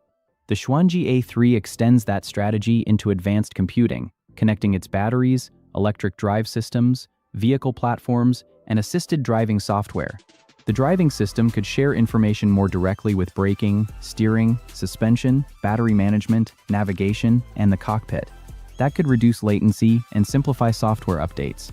It may also lower cost. A processor designed for BYD's exact requirements may avoid features the company does not need. Once production reaches sufficient scale, BYD can spread development costs across a very large number of vehicles. This is where BYD may have an advantage over smaller automakers. Designing an advanced chip costs an enormous amount of money. The investment only makes sense if the company can deploy enough units to recover the expense. BYD has the scale to use the same architecture across several brands, vehicle classes, and price categories. The Chinese chip race. BD is not alone. Chinese automakers are rapidly developing their own intelligent driving processors or working with domestic semiconductor companies. NIO has introduced its own driving chip. XPeng has developed the Turing processor. Li Auto is working on its Mach series hardware. Geely, Huawei, Horizon Robotics, and other companies are also building automotive computing platforms. This competition shows how important the car chip has become. Automakers once differentiated themselves through engines, transmissions, and chassis tuning. In the electric vehicle era, batteries and manufacturing became central. The next competitive layer may be computing. A company that controls the processor can decide how quickly features are added, how data is handled, and how dependent the vehicle remains on suppliers. But fragmentation creates risk. Separate tools and operating systems increase costs and make every platform harder to support. Some automakers may eventually discover that designing chips is too expensive. BYD is better positioned than most because of its scale and its ability to connect the chip directly to its own vehicles. The real economic impact. The biggest opportunity may not be the most expensive autonomous vehicle. It may be bringing advanced computing into affordable cars. BYD has already pushed driver assistance features deeper into mass market segments. If the company controls the processor, it can reduce the amount paid to foreign suppliers and decide how aggressively to spread intelligent driving hardware across its lineup. That could pressure competitors. A feature that begins in a premium vehicle can move into mid-range models once production scales, just as Chinese automakers did with batteries, fast charging, displays, and electric drivetrains. If BYD installs its own chip across hundreds of thousands of vehicles, it gains an enormous data and software advantage. More vehicles create more data, better models, more useful hardware, and a stronger platform. That feedback loop matters far beyond the TOPS number. What remains unproven? Several important questions remain unanswered. We do not yet have independent benchmarks showing how the Xuanji A3 performs against NVIDIA Drive Thor, Huawei's automotive platforms, or rival Chinese chips under identical conditions. We do not know the final production cost, real-world power use, manufacturing yield, or volume of secure foundry capacity available to BYD. And we do not know how quickly the chip will move from premium vehicles into mass-market models. The real test will happen on the road. Can the system recognize unusual objects? Can it handle rain, glare, construction zones, and unpredictable drivers? Can it fail safely? Can BYD maintain the software for years? A large TOPS number cannot answer those questions. My take is that the Xuanji A3 is not important because BYD has already defeated NVIDIA. It is important because BYD is removing another external dependency from the vehicle. The company already controls batteries, motors, power electronics, and much of its manufacturing. Now it is attempting to control the computing architecture that will define intelligent cars. A single chip delivering around 700 TOPS is significant. A 3-chip system exceeding 2,100 TOPS is visually impressive, but the real advantage is integration. BYD can design the processor, algorithms, sensors, vehicle controls, and production process as one system. That is difficult for a traditional automaker coordinating outside suppliers. Limits remain. The chip may rely on foreign fabrication. Mass production does not equal mass deployment. Level 3 and Level 4 support does not mean fully autonomous. BYD cars are already operating everywhere, and NVIDIA remains a much stronger global computing platform. But BYD does not need to replace NVIDIA worldwide.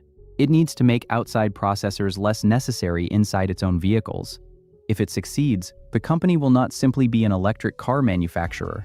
It will become a large-scale automotive computing company with millions of vehicles serving as the deployment platform.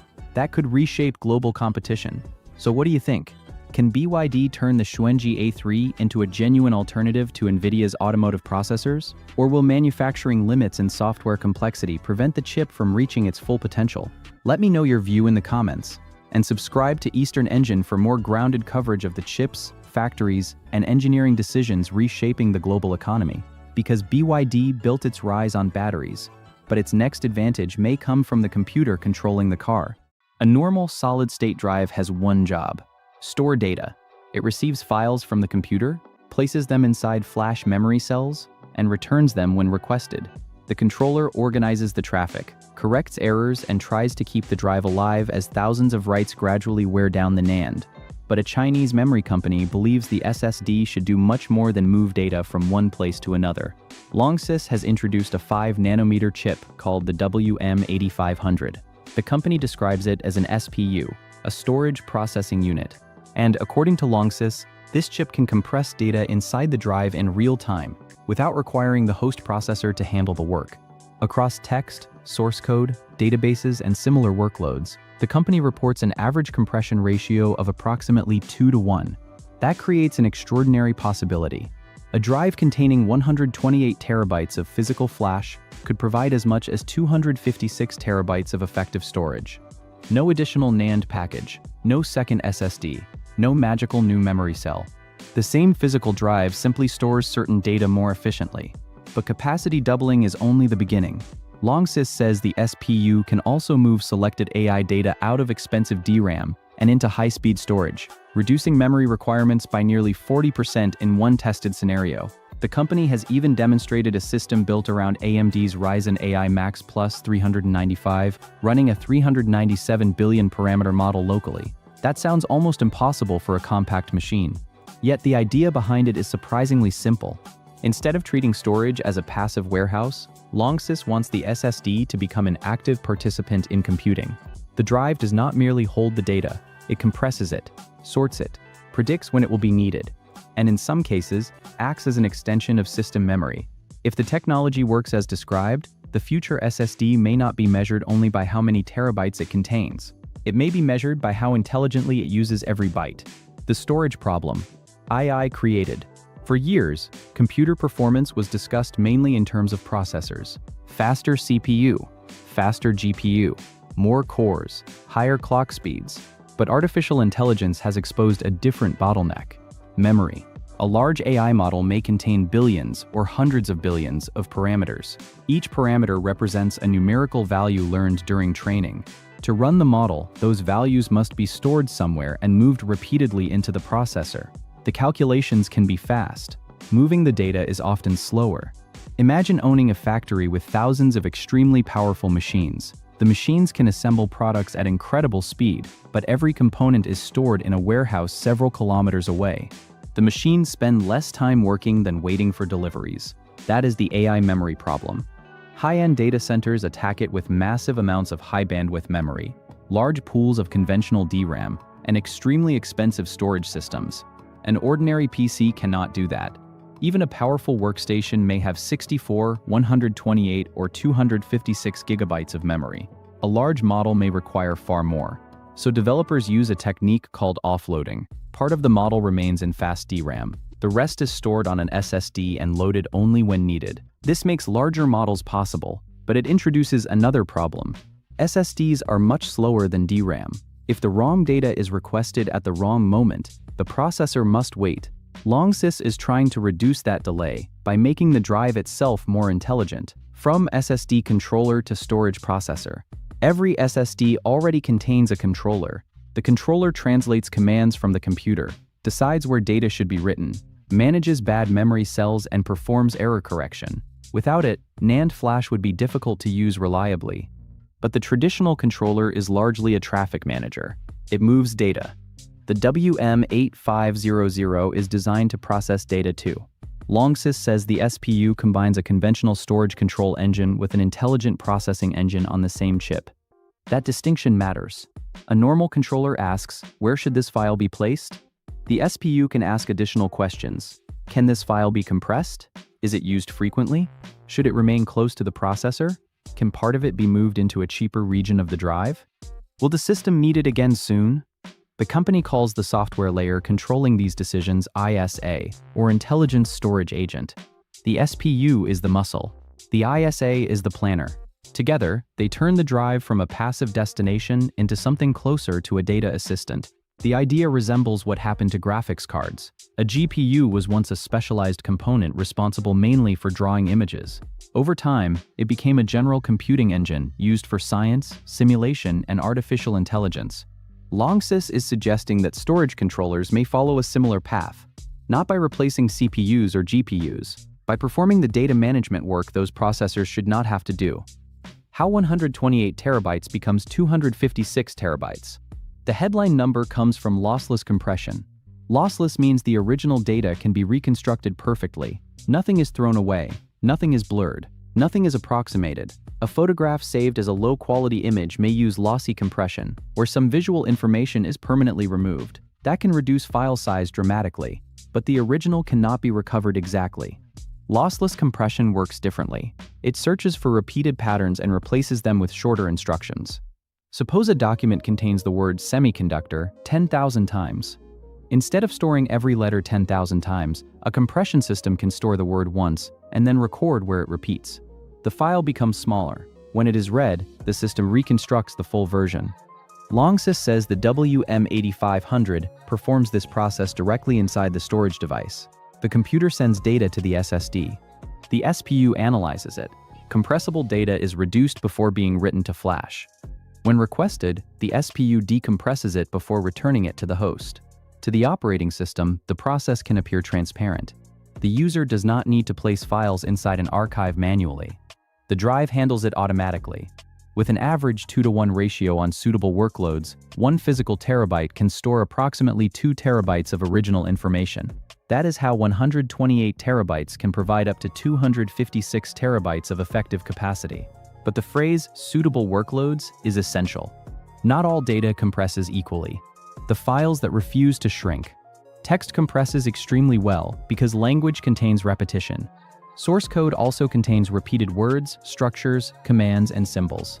Databases may contain recurring values, empty fields, and predictable patterns. These are the kinds of workloads Longsys highlights. Video is different. Modern video files are already heavily compressed. A movie encoded with an efficient codec has already had most of its obvious redundancy removed. Trying to compress it again may save almost nothing. The same applies to JPEG photographs, compressed archives, and many encrypted files. Encryption deliberately makes data appear random. Random-looking data contains fewer predictable patterns for a compression engine to exploit. So a 128 terabytes drive will not always behave like a 256 terabytes drive. One user may see close to the full 2-to-1 benefit. Another may see only a small improvement. A data center filled with text logs, program code, and database records could benefit greatly. A media archive filled with compressed movies may not. This is not a flaw unique to Longsys. It is a basic limit of compression. You cannot repeatedly squeeze information forever.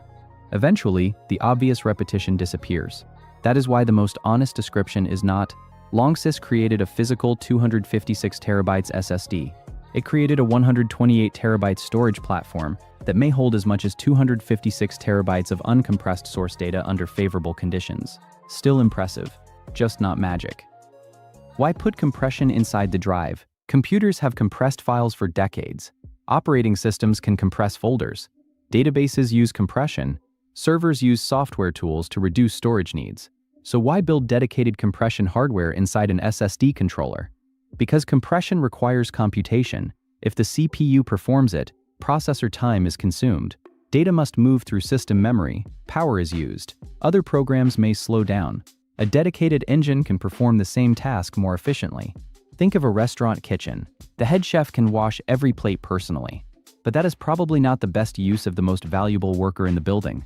A dedicated dishwasher handles the repetitive task while the chef focuses on cooking. The SPU attempts to do the same for data.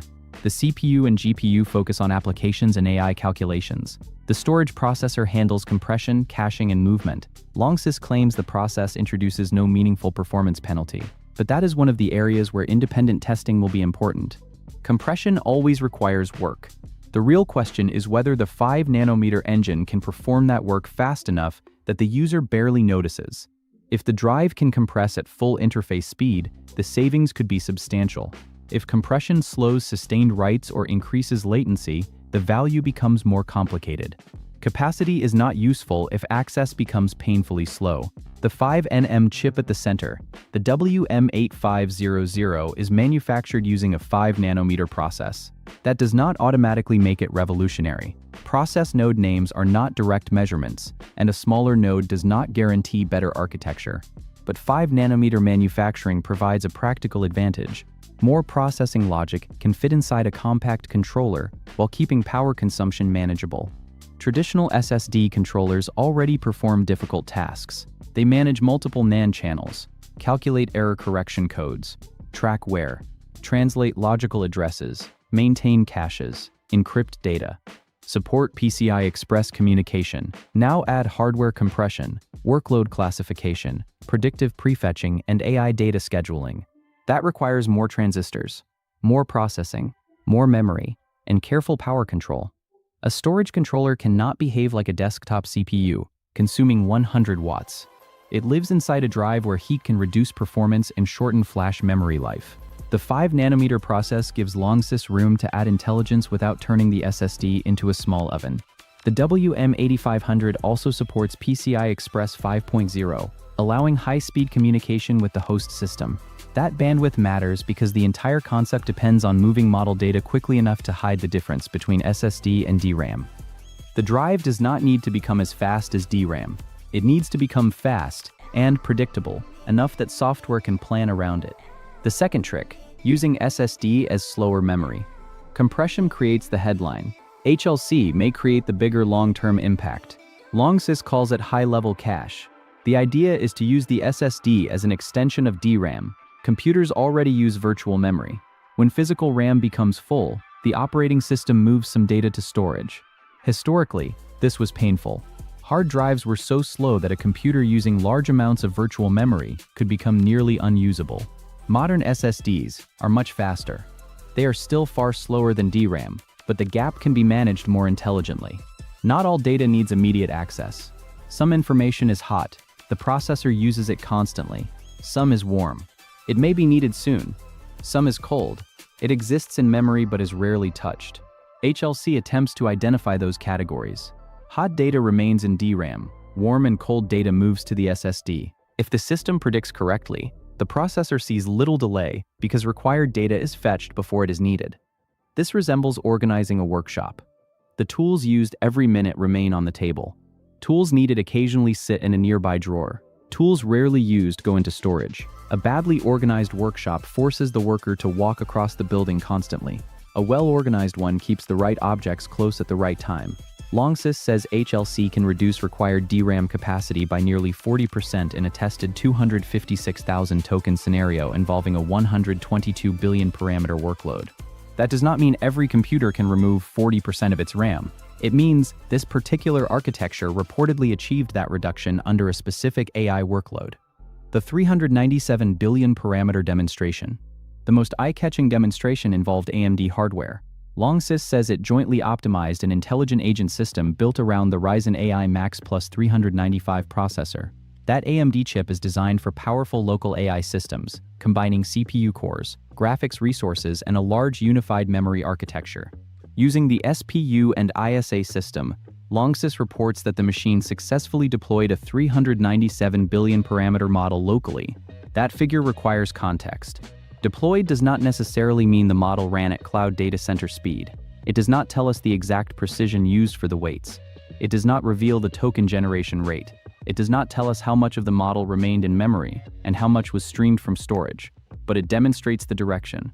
A model too large to fit entirely inside conventional system memory can still run if inactive sections remain on the SSD and are loaded intelligently. Many modern models use a mixture of experts architecture. An MOE model may contain hundreds of billions of total parameters, but only a fraction activates for each token. Imagine a company employing hundreds of specialists. One question requires a lawyer, another requires an engineer, a third requires an accountant. The company does not need every employee in the meeting room simultaneously. The ISA system attempts to keep currently active experts in fast memory while storing inactive experts on the SPU-equipped SSD. When the system predicts that a different expert will be needed, it begins loading that expert early. If the prediction is accurate, the data arrives before the model asks for it. The delay becomes less visible. That is intelligent prefetching. The KV cache problem. Large language models face another memory burden, called the KV cache. As a model processes a conversation, it stores information about previous tokens, so it does not need to recalculate everything repeatedly. The longer the conversation, the larger the cache grows. A short prompt may be manageable. A document containing hundreds of thousands of tokens can consume enormous amounts of memory. Longsys says its system can move older or less active portions of the KV cache onto the SSD while keeping important sections in DRAM. Compression may reduce the space required further. Again, timing is everything. If the model suddenly needs an old section and the data has not been prefetched, inference can pause. The SSD becomes a bottleneck. If the scheduler correctly predicts future needs, the storage delay can overlap with computation. The model continues working while the next data block arrives. This is why the ISA software may matter as much as the WM8500 hardware. A fast drive with poor scheduling is still slow at the wrong moment. An intelligent scheduler can make slower storage feel faster by requesting data before the wait begins. Can this replace DRAM? No, at least not in performance-sensitive roles. DRAM operates with latency measured in tens of nanoseconds. NVMe SSD latency is usually measured in microseconds. A microsecond is 1,000 nanoseconds. That difference is enormous. Even a highly advanced SSD cannot become genuine system memory simply through clever software. It can, however, reduce the amount of expensive DRAM required. This distinction is important. The SPU does not replace the workbench. It makes the storage room more useful. The most frequently used tools remain on the workbench. The rest can move to an automated shelf that delivers them when requested. For AI systems, that can change economics. DRAM is expensive. High-capacity memory configurations increase device cost and power consumption. If a manufacturer can build a system with 96 gigabytes of DRAM that behaves like a larger memory machine under selected workloads, the savings could be meaningful. But the user experience depends on the workload. Interactive applications may be sensitive to small delays. Batch processing may tolerate them. Models with predictable expert activation may work well. Other architectures may not. One benchmark cannot answer every case. Could smart SSDs replace hard drives? Longsys also presents the SPU as a possible alternative to large-capacity hard drives. HDDs remain popular because they provide huge capacity at low cost. SSDs are faster, quieter, and more efficient, but large enterprise SSDs can be extremely expensive. Compression changes that calculation. If a 128 terabytes flash drive stores the same amount of suitable data as 256 terabytes of conventional capacity, its effective cost per stored terabyte falls. It may still cost more than hard drives, but total ownership includes more than purchase price. Hard drives use mechanical parts. They require more physical space. They consume energy. They produce vibration. They need cooling. They may fail differently. An SSD with intelligent compression could become attractive in environments where space, power, and access speed matter more than the lowest possible purchase price. However, flash endurance remains important. Compression may actually help by reducing the amount of data physically written to NAND. If 2 terabytes of original data compress to 1 terabyte, fewer flash cells need to be programmed. That could extend drive life. But only independent endurance testing can show how the complete system behaves under sustained heavy use. The SPU itself also creates new complexity. More intelligence means more firmware. More firmware means more opportunities for bugs. Storage errors are unforgiving. A graphics glitch is annoying. A corrupted database can be catastrophic. The questions Longsys still needs to answer. The company's claims are fascinating. They are not the same as a full independent review. We still need to know the sustained compression speed. Can the controller maintain performance when writing hundreds of gigabytes continuously? How does latency change when compression is active? What happens with data that compresses poorly? How much power does the SPU consume? How hot does the controller become? How consistent is the 2-to-1 ratio across real enterprise workloads? How does the system protect data if power fails during a compressed write? How many drives can operate together in a server? What is the cost compared with a conventional enterprise SSD? And perhaps most importantly, when can customers actually buy one at scale?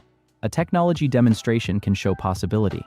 A commercial product must show reliability, support, firmware stability, and manufacturing volume. Storage buyers are conservative for a reason. They are trusting the drive with information that may be more valuable than the hardware itself. My take. My view is that the most important part of the WM8500 is not the headline capacity doubling. Compression is useful, but it depends heavily on the data. Some users may approach 2-to-1. Others may see far less. The deeper shift is architectural. Longsys is treating storage as a computing layer. For decades, the hierarchy was simple.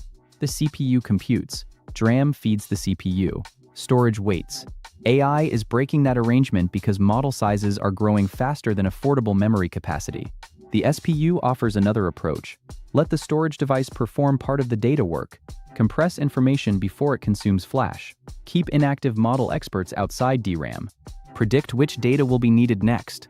Move old KV cache entries into a lower-cost tier. None of those ideas individually eliminates the memory bottleneck. Together, they may make local AI systems far more capable. The risk is that intelligent storage becomes complicated storage. Prediction errors create delays, compression adds processing, firmware bugs create new failure modes, and company demonstrations may look better than mixed real-world workloads. Still, the direction makes sense. We are approaching a point where adding more raw storage and more raw DRAM cannot be the only solution. Efficiency must improve too. A 128 terabytes drive should not merely be a bigger bucket. It should understand how the bucket is being used. That is what the WM8500 is trying to become. Not just an SSD controller, a storage processor, a chip that turns capacity into something flexible, a chip that lets flash behave partly like memory, and under the right conditions, a chip that allows 128 physical terabytes to hold 256 terabytes of original data. The achievement is not that Longsys created storage from nothing. It is that the company may have found a better way to use what was already there. So what do you think? Would you trust a smart SSD that automatically compresses your files and manages part of your AI memory? Or would you prefer a simpler drive with predictable physical capacity and fewer layers of processing? Let me know your view in the comments. And if you want more grounded breakdowns of the chips, memory systems, and hidden hardware reshaping computing, subscribe to Eastern Engine, because the next storage revolution may not come from adding more flash. It may come from teaching the drive what to do with it. For more than a century, copper has quietly powered the modern world. Every major electrical grid, every data center, every factory, and nearly every computer has relied on copper to move electricity and information from one place to another. It became so essential that most people never stopped to question it. Copper was simply the material everything depended on. But today, something unexpected is happening. As artificial intelligence grows at an incredible pace, the technology that carried us into the digital age is beginning to show its limits. AI systems are becoming so powerful that moving data between thousands of processors has become almost as difficult as performing the calculations themselves. In many of the world's largest AI data centers, chips spend valuable time waiting for information instead of processing it. The processors are getting faster every year, but the connections between them are struggling to keep up. That has created one of the biggest engineering challenges of the AI era. Now, researchers and technology companies around the world are racing to solve it, and one country has been making an unusually large number of breakthroughs in exactly this area: China. Over the past few years, Chinese researchers have announced advances in optical networking, air-filled fiber, glass-based communication systems, photonic chips, and ultra-high-speed data transmission. While each announcement may seem unrelated on its own, together they point towards something much larger. Instead of asking how to make copper better, they're asking a completely different question. What if the future doesn't need copper at all? It sounds almost impossible. Copper has been one of civilization's most important industrial materials for generations.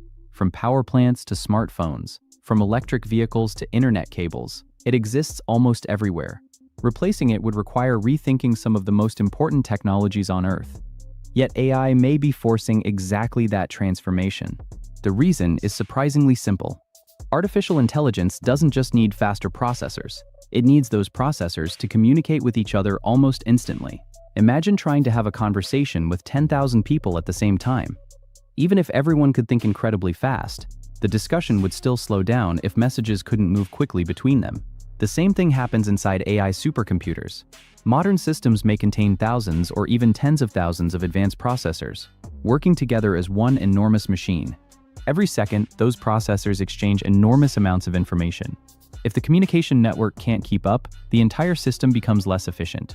For years, engineers have improved copper cables by making them faster, reducing electrical interference, and designing increasingly advanced connection technologies. But every improvement also introduces new challenges. Electrical signals generate heat. Higher speeds consume more power. Longer distances weaken the signal, requiring additional equipment to restore it before the information can continue traveling. As AI systems become larger, these problems grow exponentially. That's why many engineers now believe the next revolution won't come from faster processors alone. It will come from changing the way data moves. Instead of relying entirely on electricity flowing through copper, future systems may increasingly send information as pulses of light. Unlike electrical signals, light can travel enormous distances with extremely low loss. Optical communication also produces less heat and can carry significantly more information at the same time. For decades, fiber optic cables have already connected cities and continents using light instead of electricity. Now, researchers want to bring that same concept inside AI computers themselves. Rather than connecting processors with copper traces and electrical cables, future AI systems could increasingly use optical connections that move information using photons instead of electrons.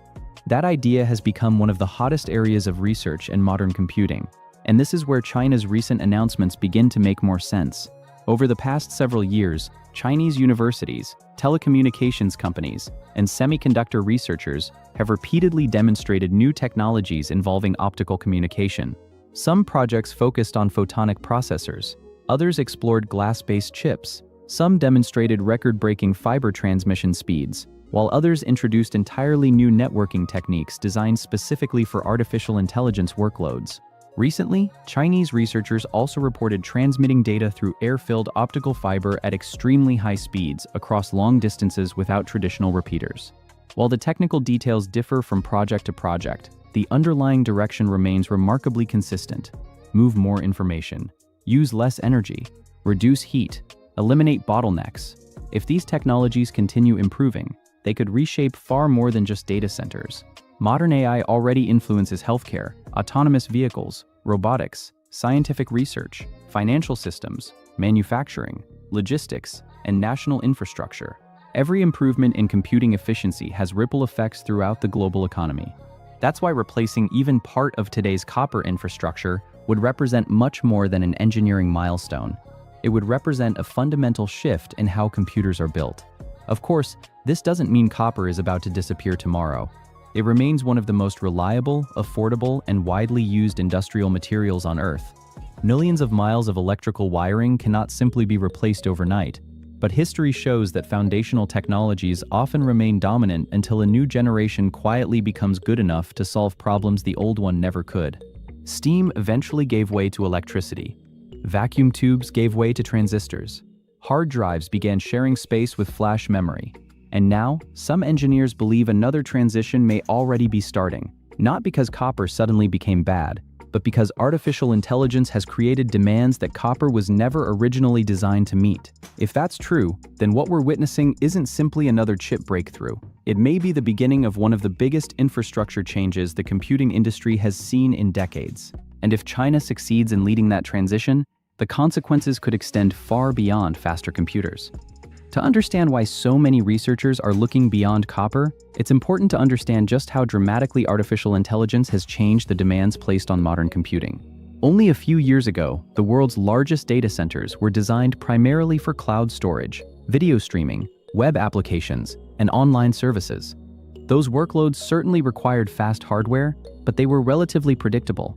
Servers processed requests, sent responses, and repeated the cycle millions of times every day. Artificial intelligence changed the rules. Training a modern AI model requires thousands of processors working together as a single machine. Each processor constantly exchanges enormous amounts of information with every other processor in the system.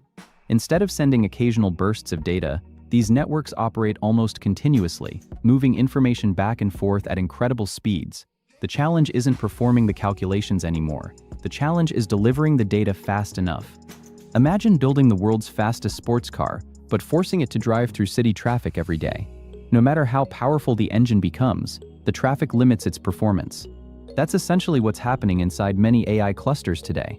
Modern processors can complete calculations at astonishing speeds, but if they have to wait for data to arrive, expensive computing power sits idle. Even a tiny delay becomes significant when multiplied across thousands of processors working simultaneously. Engineers often describe this as a communication bottleneck. It's one of the biggest reasons why building larger AI systems becomes increasingly expensive. Adding more processors doesn't automatically produce proportional performance gains. As systems grow, communication between processors becomes more complicated. More hardware means more cables. More cables mean more electrical interference. Higher data rates generate additional heat. More heat requires larger cooling systems, increasing electricity consumption and operating costs. Eventually, engineers reach a point where improving processors alone no longer delivers the expected performance. The network itself becomes the limiting factor.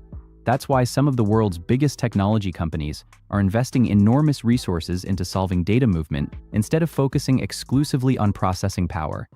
This is exactly where optical communication begins to stand out. Unlike traditional copper connections that transmit electrical signals, optical systems use pulses of light traveling through glass fibers or specialized photonic pathways. Light offers several important advantages. First, it can carry significantly larger amounts of information over long distances with minimal signal loss. Second, optical communication produces far less electrical interference than copper, making it easier to maintain signal quality as bandwidth increases.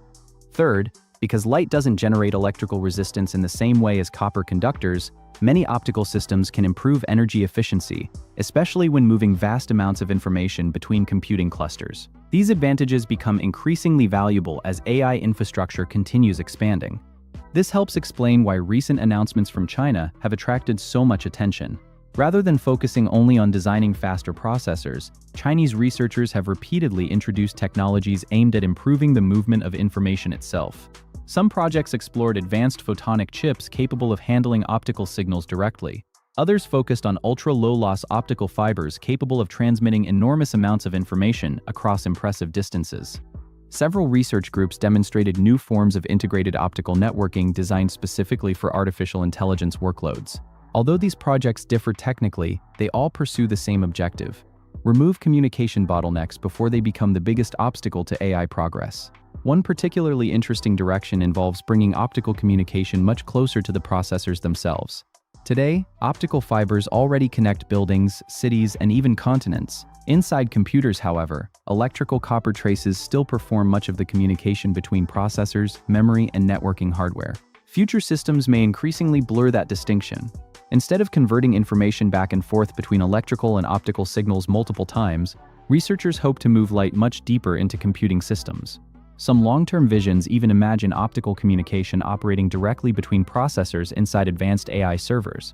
While that future remains under active development, progress is accelerating remarkably quickly. China has invested heavily in photonics research, semiconductor manufacturing, telecommunications infrastructure, and artificial intelligence over the past decade. These investments have created an ecosystem where universities, state laboratories, technology companies, and manufacturing firms often work on complementary parts of the same technological challenge. One team develops better optical materials, another improves photonic chips, another designs networking equipment, another optimizes AI software capable of taking advantage of faster communication. Together, these advances create momentum that individual breakthroughs alone cannot fully explain. This also helps explain why so many recent headlines appear connected. Glass AI chips, photonic processors, air-filled fiber, optical networking. High-speed AI interconnects. They aren't isolated inventions competing against one another. They're different pieces of a much larger puzzle. If enough of those pieces come together successfully, future AI systems could look fundamentally different from today's architectures. Instead of relying primarily on electrical pathways built around copper, much of the communication layer could gradually shift toward optical technologies. That doesn't necessarily eliminate copper completely. Power delivery will still require traditional electrical conductors. Many electronic components will continue depending on conventional circuit designs for years to come. But the role of copper in moving enormous quantities of digital information may begin changing. And that possibility has significant implications beyond engineering. Data centers consume enormous amounts of electricity. Artificial intelligence is increasing that demand every year.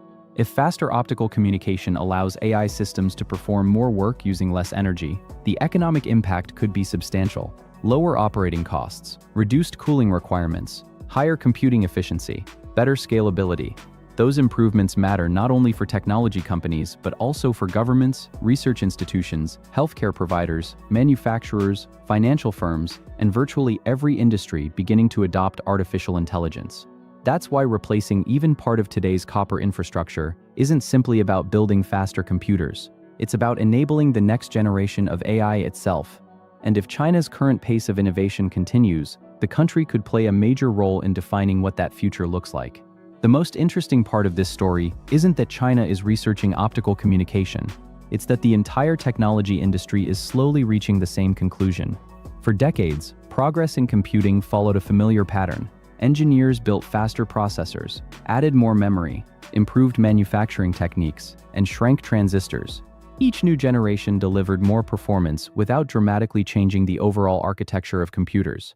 Artificial intelligence has disrupted that pattern. Today, simply building a faster processor is no longer enough. The real challenge is making thousands of processors behave like one giant computer. That sounds simple in theory, but it's incredibly difficult in practice. Imagine an orchestra with 10,000 musicians. Even if every musician is exceptionally talented, the performance falls apart if they can't hear the conductor or stay synchronized with one another. Timing becomes just as important as individual skill. Large AI clusters operate in much the same way. Every processor performs calculations independently, but they must constantly exchange information with the rest of the system. If synchronization slows down, overall performance drops dramatically. That's why engineers increasingly describe AI infrastructure as a communication problem rather than a computing problem. This shift is changing the priorities of the semiconductor industry. Instead of asking which company builds the fastest processor, engineers are asking a different question. Which company builds the fastest system? That's an important distinction. A complete AI system isn't just made of processors. It includes networking hardware, memory, storage, power delivery, cooling systems, advanced packaging, software, scheduling algorithms, optical communication, and increasingly, every one of those pieces must be optimized together. China appears to understand this very well. Rather than focusing exclusively on one breakthrough technology, Chinese companies and research institutions have spent years developing multiple pieces of the same ecosystem. We've already seen reports involving domestic AI accelerators, designed to reduce dependence on imported hardware. We've covered memory manufacturers expanding production to challenge long-established industry leaders. There have been breakthroughs involving glass substrates capable of improving chip packaging. Chinese researchers demonstrated photonic processors that move information using light. There were advances in air-filled optical fiber capable of carrying astonishing amounts of data. And more recently, developments in AI networking technologies designed to reduce communication delays inside massive computing clusters. Individually, each story attracted attention. Together, they tell a much larger story. They're all solving different parts of the same challenge, building the infrastructure required for the next generation of artificial intelligence. That's also why many analysts believe the future AI race won't be won by whichever company builds the single fastest chip. Instead, it may be won by whoever integrates every component most efficiently. This is already becoming visible inside modern hyperscale data centers. Companies no longer purchase processors in isolation. They invest in complete platforms. Networking equipment must match processor performance. Memory bandwidth must keep pace with both. Storage systems must deliver information without delay. Power systems must support enormous energy demands. Cooling infrastructure must remove incredible amounts of heat. Software must coordinate every component with near-perfect efficiency. If even one layer falls behind, the entire system slows down. This systems-level thinking explains why optical communication has become so important. Replacing portions of copper infrastructure isn't only about transmitting data faster. It's about allowing every other component inside the AI ecosystem to perform closer to its full potential. Imagine spending hundreds of millions of dollars building one of the world's largest AI clusters, only to discover that processors spend a significant portion of their time waiting for information. That idle time represents lost performance, wasted electricity, and lower returns on enormous investments. Now imagine reducing those delays across tens of thousands of processors. Suddenly, the same hardware accomplishes more work. Training finishes sooner. Inference becomes more responsive. Operating costs decline. Energy efficiency improves. These benefits extend far beyond technology companies. Healthcare researchers could analyze larger medical datasets. Climate scientists could run more detailed simulations. Manufacturers could optimize production lines using increasingly sophisticated AI systems. Financial institutions could process larger volumes of information in real time. Autonomous vehicles could improve decision-making through more powerful training infrastructure. The ripple effects become enormous. This is one reason governments have begun treating artificial intelligence as strategic infrastructure rather than simply another software industry. Countries are investing not only in AI models, but also in the factories, supply chains, communication systems, and semiconductor technologies required to sustain long-term progress. China has been particularly active in this approach. Its investments span semiconductor manufacturing, optical communications, telecommunications equipment, artificial intelligence research, advanced materials, and industrial automation. Whether every individual project succeeds remains uncertain. Research always involves setbacks. Not every breakthrough reaches commercial production. Some technologies require years before becoming economically practical. Others may never leave the laboratory, but the overall direction is becoming increasingly clear. The industry is preparing for an era where moving information becomes just as important as processing it. And that's exactly where optical technologies could reshape the landscape. Instead of forcing electrical signals through increasingly complex copper pathways, future AI systems may rely more heavily on photons carrying enormous amounts of information with lower energy consumption and reduced heat generation. That transition won't happen overnight. Data centers represent trillions of dollars in existing infrastructure. Copper remains affordable, reliable, and deeply integrated into modern electronics. Replacing every cable, connector, and circuit would take many years. But technological transitions rarely happen all at once. They begin in specialized applications, where the advantages are greatest. Then costs fall, manufacturing improves, adoption spreads. We've seen this pattern before with solid-state storage, cloud computing, smartphones, and electric vehicles. Optical communication inside AI infrastructure may follow a remarkably similar path. If that happens, today's research announcements may eventually be remembered as the first signs of one of computing's biggest architectural changes since the arrival of the internet itself. So, does this really mean copper is finished? Not even close. Despite the excitement surrounding photonic communication and optical networking, copper remains one of the most important engineering materials ever discovered. It's inexpensive, durable, highly conductive, and supported by more than a century of manufacturing experience. Nearly every power grid, industrial machine, consumer electronic device, and data center still depends on it in some way. The future isn't likely to be a world without copper. It's far more likely to be a world where copper and optical technologies each handle the jobs they perform best. Electricity will continue flowing through copper, but information may increasingly travel through light. That distinction is becoming more important every year.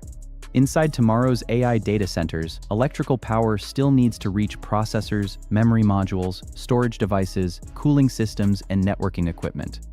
copper remains exceptionally well suited for delivering power efficiently. The challenge isn't electricity. The challenge is information. Artificial intelligence has created computing systems that move unimaginable amounts of data every second. Every new generation of larger AI models increases that demand even further. Some experts already compare modern AI infrastructure to building highways. When traffic was relatively light, ordinary roads worked perfectly. As cities grew, those roads became congested. Eventually, engineers built multi-lane highways, bridges, tunnels, and entirely new transportation systems. Artificial intelligence is experiencing a remarkably similar transition.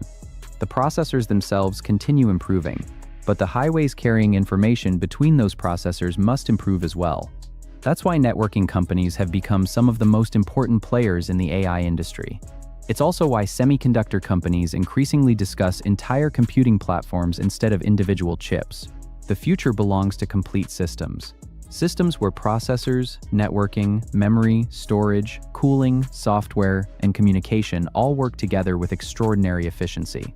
China appears determined to compete across every one of those layers. We've already seen domestic progress in memory manufacturing, advanced packaging, optical communication, AI accelerators, photonic research, glass-based technologies, ultra-fast networking. Each announcement may appear independent, but together they reveal a much broader strategy. Rather than relying on isolated breakthroughs, China is steadily building an entire ecosystem capable of supporting increasingly advanced artificial intelligence. Whether that ecosystem ultimately becomes the world's most powerful remains impossible to predict. Technology evolves rapidly. Companies in the United States, Europe, Japan, South Korea, and Taiwan continue making remarkable advances of their own. Competition remains intense, and many of today's experimental technologies still require years of engineering before reaching widespread commercial deployment. That's why it's important to separate exciting research from immediate reality. Not every laboratory breakthrough transforms the market overnight. Engineering challenges remain.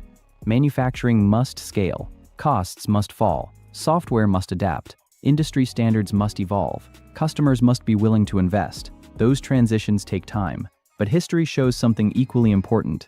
Major technological revolutions often begin quietly. Few people recognize the importance of the first semiconductor. Very few imagined smartphones would replace cameras, music players, GPS devices, maps, calculators, and personal computers for billions of people. Cloud computing seemed unnecessary to many businesses before becoming essential. Artificial intelligence followed a similar path. For years, it remained largely inside research laboratories. Then, suddenly, it became part of everyday life. Optical communication inside AI infrastructure could follow that same pattern. At first, only the largest research centers and hyperscale cloud providers may deploy these technologies. Over time, manufacturing improves, costs decline, reliability increases. Eventually, techniques that once seemed futuristic become ordinary engineering. If that happens, future generations may look back at today's developments the same way we now look at the early internet. Not as isolated inventions, but as the beginning of an entirely new technological foundation.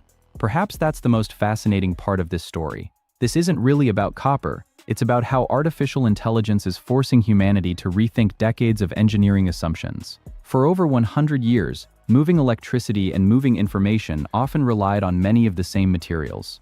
AI is changing that.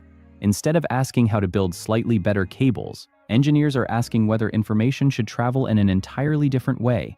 That's an enormous shift in thinking, and if countries like China continue advancing optical networking, photonic communication, and next-generation AI infrastructure, the competition may no longer revolve around building faster processors alone. It may revolve around building smarter systems, systems that waste less energy, generate less heat, move more information, and allow artificial intelligence to scale far beyond today's limitations. Whether that future arrives in 5 years or 15, one thing already seems clear. The race is no longer only about chips, it's about everything connecting those chips together. Because in tomorrow's AI world, the fastest processor won't necessarily win. The processor that waits the least will, and if light eventually replaces copper for many of those critical connections, we may be witnessing one of the biggest infrastructure transitions in modern computing history.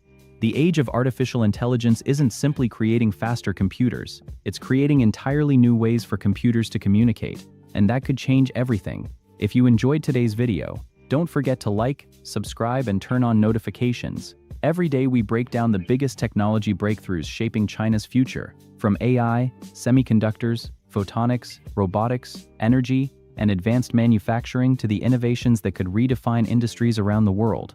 Let us know in the comments, do you think optical communication will eventually replace copper inside AI systems, or will copper remain the backbone of computing for decades to come? Thanks for watching, and we'll see you in the next video. For nearly 50 years, there was a number that every fusion scientist on Earth treated as a law of nature. It wasn't written into the universe like gravity or the speed of light. It was a wall discovered by experiment, a hard ceiling that showed up again and again, in reactor after reactor, country after country.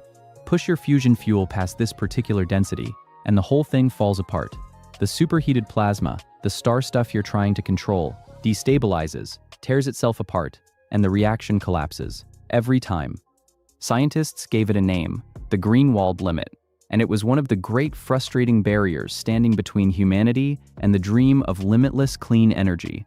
Because to make fusion actually produce more power than it consumes, you need that fuel, dense and hot and stable all at once, and the green-walled limit said you couldn't have all three. Then, on the first day of 2026, a team of Chinese scientists running a reactor they nicknamed the artificial sun did something the textbooks said shouldn't be possible. They blew straight past that limit, not by a little, but by as much as 65%, and the plasma didn't collapse. It stayed stable. It held. A wall that stood for nearly half a century just developed a door. Now, and you know this is coming if you watch this channel, there is crucial context here, and I'm going to give you all of it, honestly, including why this is not the free energy by next year miracle some headlines are selling.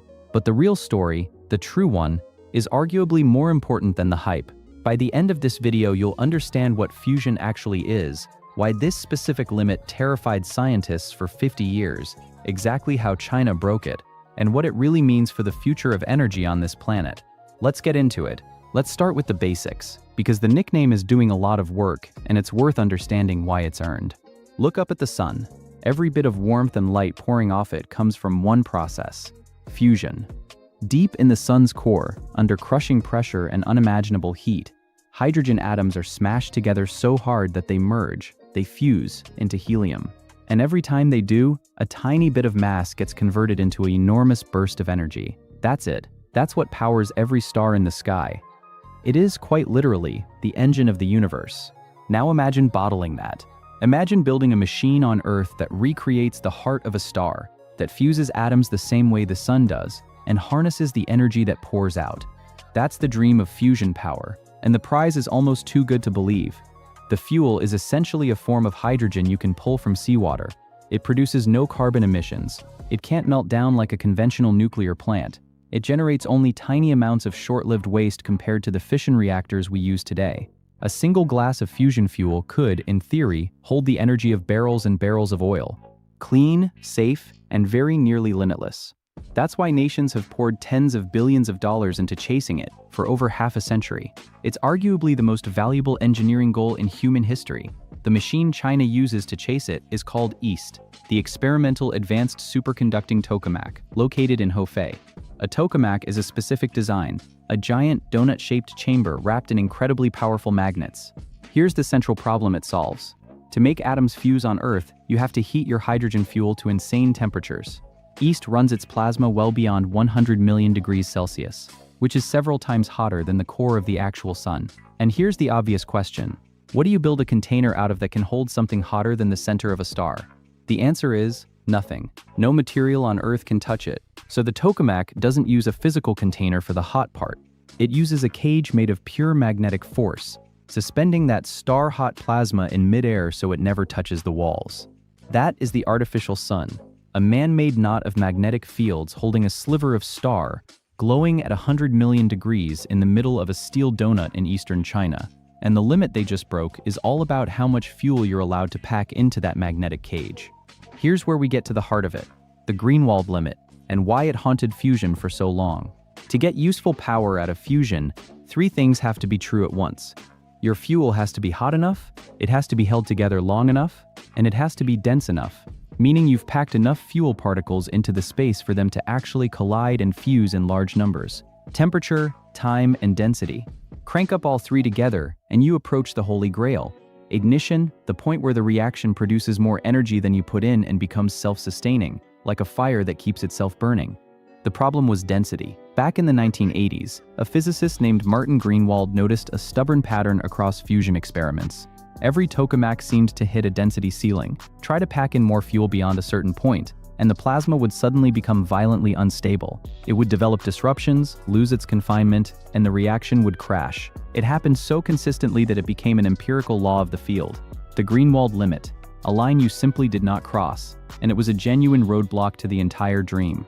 Because if you can't increase density past this line, you're capped on how much fusion power a reactor of a given size can produce. It forced designs to be bigger, more expensive, more conservative. For decades, fusion scientists essentially had to build around this wall, accepting it as a fixed fact of nature. Here's the part that makes the new result so striking. For nearly 50 years, most people assumed the Greenwald limit was something close to fundamental, a hard rule baked into how plasmas behave. But a newer theory suggested something more hopeful. That the limit wasn't a law of physics at all. It was a consequence, a side effect of how the plasma interacts with the walls of the reactor as it forms. And if that was true, then in principle, with exactly the right conditions, you might be able to sidestep it entirely. That theory had a name: plasma wall self-organization. It was elegant, it was promising, and for years, nobody had ever proven it actually worked in a real reactor. It was a beautiful idea waiting for evidence. China's artificial sun just provided that evidence. So how do you walk through a wall that stopped everyone for 50 years? The answer is surprisingly subtle and genuinely clever. The Chinese team, led by Professor Ping Zhu and Associate Professor Ning Yan, didn't break the limit with brute force, not by simply building bigger magnets or cranking up the power.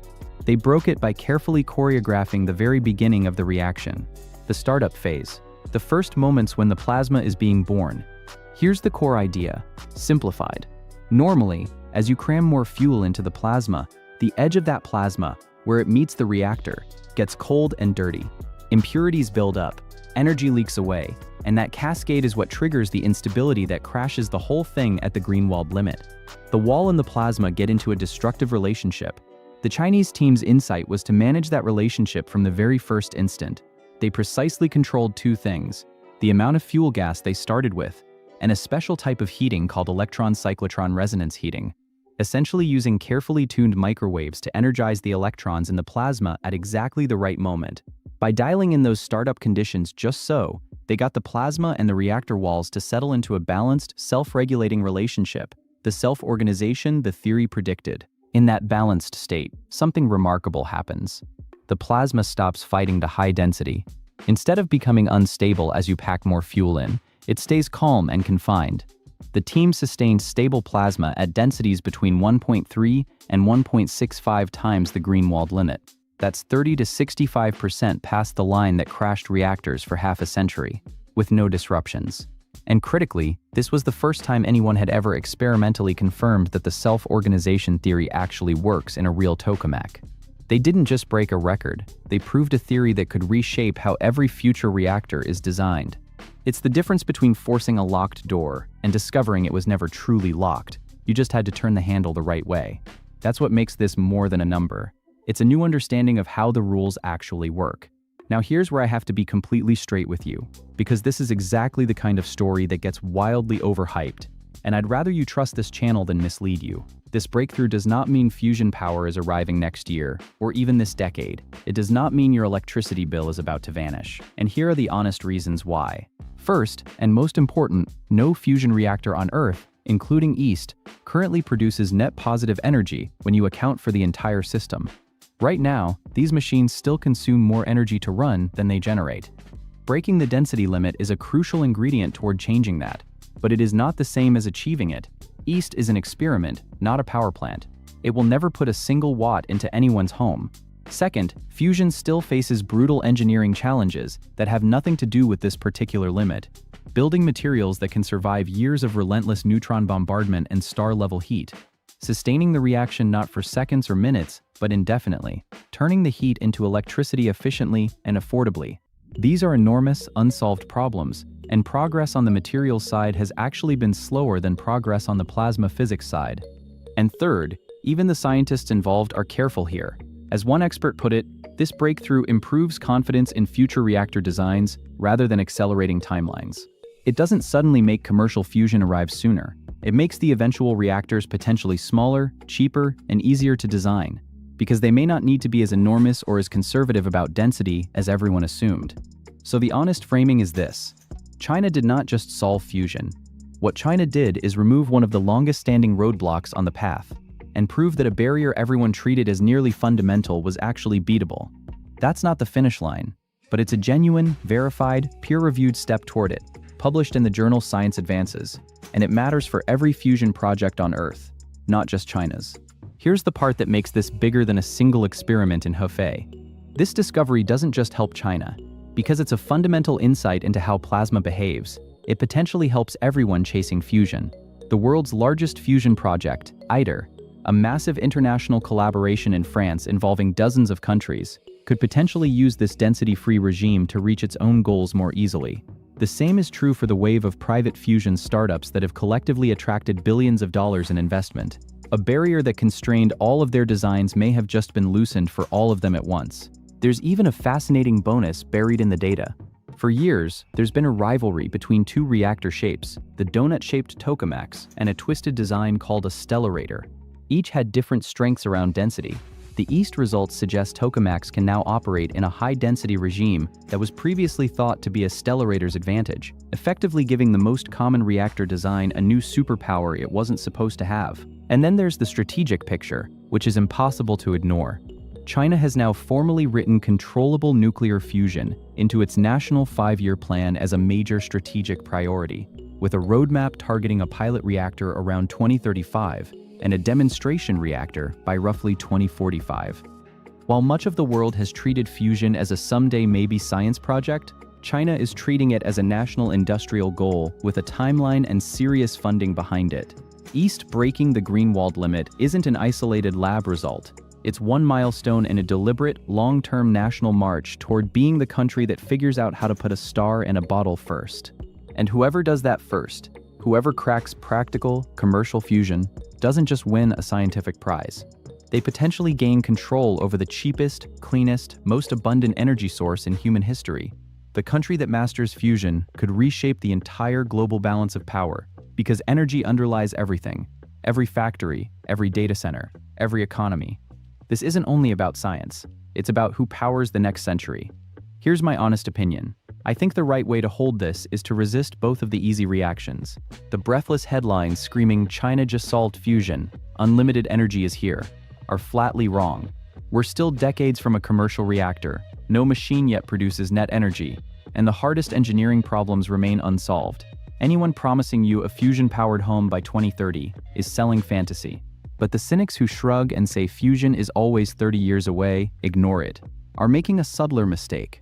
Because the nature of the progress is changing. For 50 years, the Greenwald limit was treated as a near-permanent wall. China just demonstrated, with peer-reviewed evidence, that it was never a wall at all, just a problem waiting for the right understanding. That's not 30 years away, that's a barrier falling in real time. When the supposedly impossible limits start breaking one by one, the old joke about fusion being perpetually distant stops being quite so funny. What strikes me most is the shift in posture. Fusion used to be a graveyard of broken promises that no one wanted to bet on. Now, there's billions in private money flowing in, nations writing it into industrial plans, and reactors breaking limits that stood since the 1980s. The momentum is real, even if the finish line is still far off. And the fact that one of the biggest recent breakthroughs came out of an artificial sun in eastern China tells you something about who's taking this prize most seriously right now. So here's my question for you, and I genuinely want your honest answer. Do you think we'll see practical, commercial fusion power in our lifetimes? Or is it still the technology that's always 30 years away, no matter how many limits get broken? Are you a fusion optimist or a fusion skeptic? Drop your real take in the comments. I read everyone, and I have a feeling this splits people right down the middle. If you want to keep following this, the breakthroughs, the broken limits, the race to power the future before the rest of the world catches on, subscribe to Eastern Engine and hit the notification bell. Energy, chips, the foundations of the modern world are being rewritten right now, and we break it all down clearly and honestly. Thanks for watching. I'll see you in the next one. For years, the world's fastest supercomputers have followed one dominant formula. Start with powerful central processors. Add enormous numbers of specialized GPU accelerators. Connect everything with an ultra-fast network.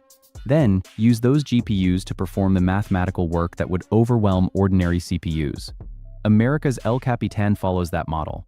It combines AMD server processors with AMD Instinct MI300A accelerators and delivers more than 1 quintillion calculations every second. It held the official title of the world's fastest publicly ranked supercomputer. Until now, a previously unlisted Chinese machine called Lineshine has entered the official TOP 500 ranking at number 1.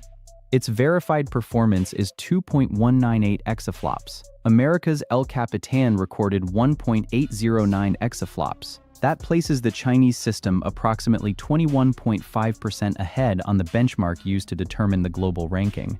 But the most surprising part is not simply that China moved into first place. It is how Lineshine got there. The machine reached more than 2 exaflops of sustained double-precision computing without dedicated GPU accelerators. No NVIDIA GPUs. No AMD Instinct accelerators. No Intel data center GPUs. Instead, Lineshine uses millions of custom Chinese CPU cores, a proprietary interconnection network, and a domestic software stack. It is the first publicly ranked supercomputer to sustain more than 2 exaflops using CPUs alone. That does not automatically make it the best AI computer in the world. It does not mean GPUs are suddenly obsolete, and one benchmark can never describe every workload a machine may encounter. But this result is official. China has taken the #1 position on the TOP 500 for the first time since 2017, and it did so by rejecting the architecture used by almost every other leading exascale machine. What officially #1 actually means. The top 500 list has ranked the world's most powerful publicly disclosed supercomputers since 1993. It is updated twice each year. To determine the ranking, systems run a benchmark known as High Performance LinPack, or HPL. HPL asks the computer to solve an enormous system of dense linear equations using high-precision, 64-bit floating-point mathematics. This kind of calculation appears in scientific simulation, engineering, and numerical analysis. The benchmark measures how many floating-point operations the machine can sustain each second while solving the problem. A petaflop is 1 quadrillion operations per second. An exaflop is 1 quintillion. Lineshine sustained 2.198 exaflops. Written out, that is roughly 2.198 quintillion floating-point operations every second during the benchmark. The number is not a theoretical marketing figure. Lineshine's theoretical peak is higher, at approximately 2.736 exaflops. But theoretical peak assumes every component operates perfectly. Every cycle is fully utilized and no time is lost to communication, memory access, or software overhead. Real machines never maintain theoretical peak continuously. Lineshine converted slightly more than 80% of its theoretical capability into measured HPL performance. That is one of the most important details in this story. Building millions of processor cores is difficult. Keeping them busy at the same time is much harder. A supercomputer does not become fast merely because it contains many processors. The processors must communicate, share data, synchronize, and divide a single enormous problem without spending most of their time waiting.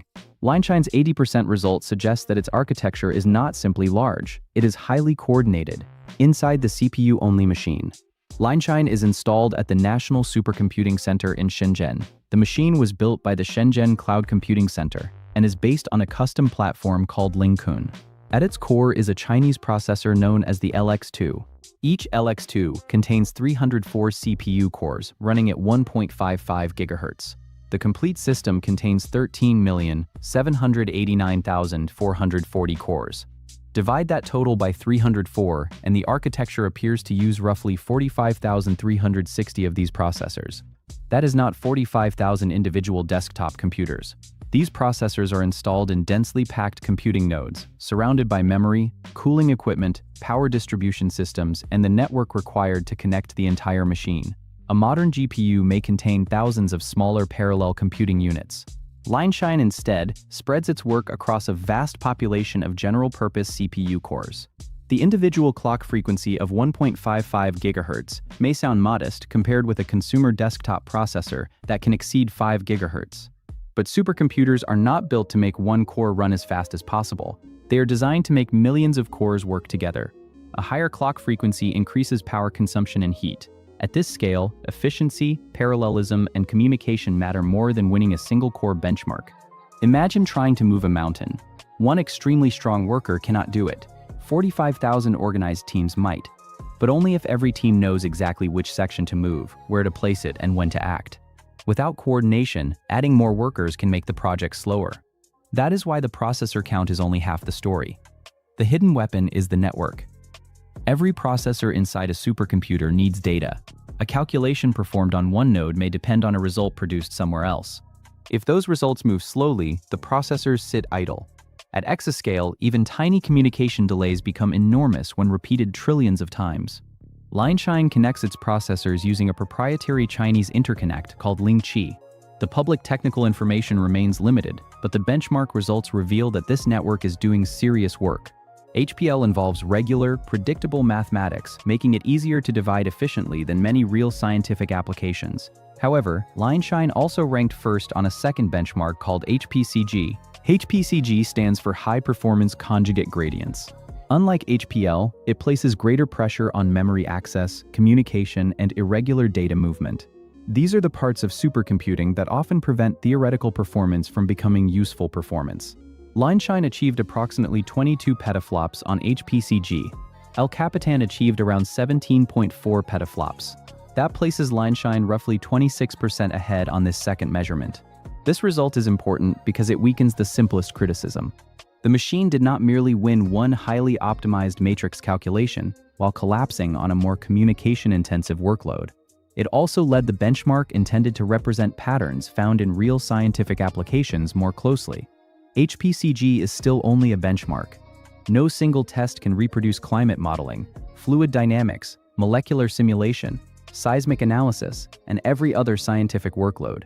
But finishing first on both HPL and HPCG suggests that Lianshine's interconnect and memory system are not afterthoughts.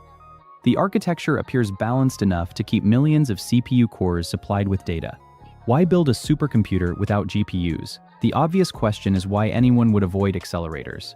GPUs became dominant in supercomputing for a reason. A CPU is designed to handle a broad range of instructions. It is flexible. It can manage operating systems, complicated decision-making, serial code, and workloads with unpredictable branches.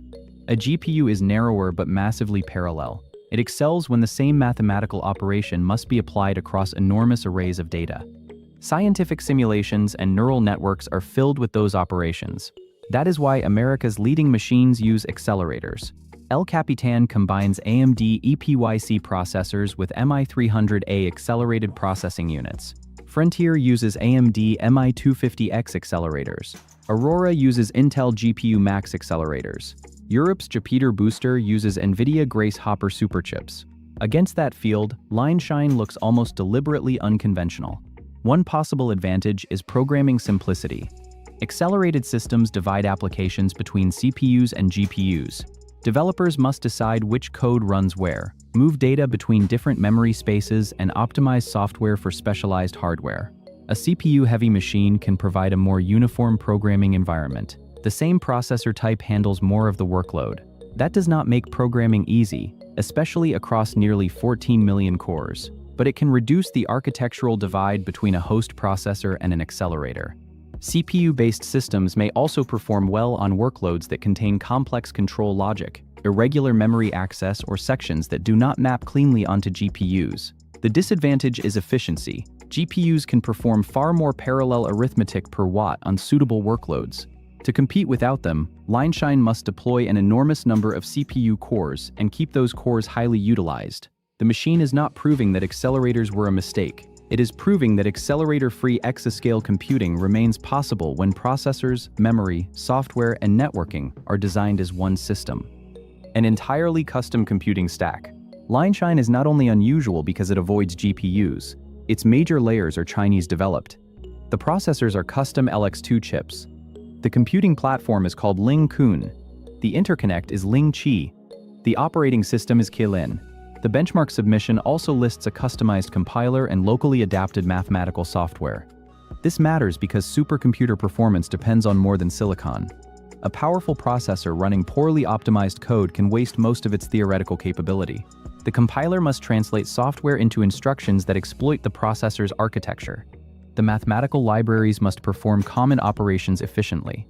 The operating system must coordinate resources across thousands of nodes. The communication software must move messages across the network without creating unnecessary delays. When a system achieves 80% of its theoretical peak on HPL, that usually means multiple layers have been optimized together. The hardware team cannot work in isolation. Neither can the software team. The machine behaves less like a collection of separate products and more like one enormous engineered instrument. This full-stack approach may be the real achievement. China did not simply build a processor and insert it into an existing American or European supercomputer design. It submitted a complete domestic platform capable of taking first place on two major rankings. The power bill behind the performance. There is a cost. Lineshine draws approximately 42.2 megawatts while delivering its submitted performance. That is industrial-scale power consumption. At that rate, operating continuously for 24 hours would require more than 1,000 megawatt-hours of electricity. Cooling the hardware adds another major engineering challenge.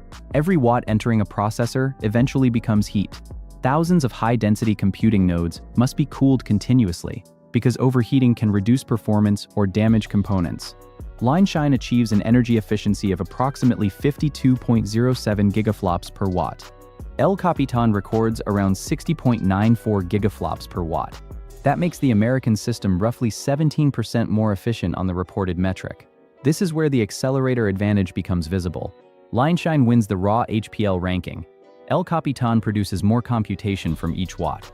Neither result cancels the other. The Chinese system was designed to maximize sustained high-precision CPU performance. The American system combines CPUs and specialized accelerators to improve performance across traditional simulation and mixed precision workloads. Two different architectural philosophies produce different strengths. In an era when electricity and cooling are becoming limits on both supercomputers and AI data centers, energy efficiency cannot be ignored. Winning the performance crown is impressive. Operating the machine economically for years is a separate challenge. The AI benchmark changes the story. This is the most important caveat. Lineshine is officially number 1 on HPL.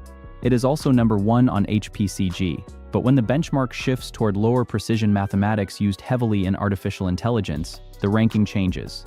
The HPL MXP benchmark measures mixed precision performance. Traditional scientific calculations often use 64-bit precision because tiny errors can accumulate and affect the final result.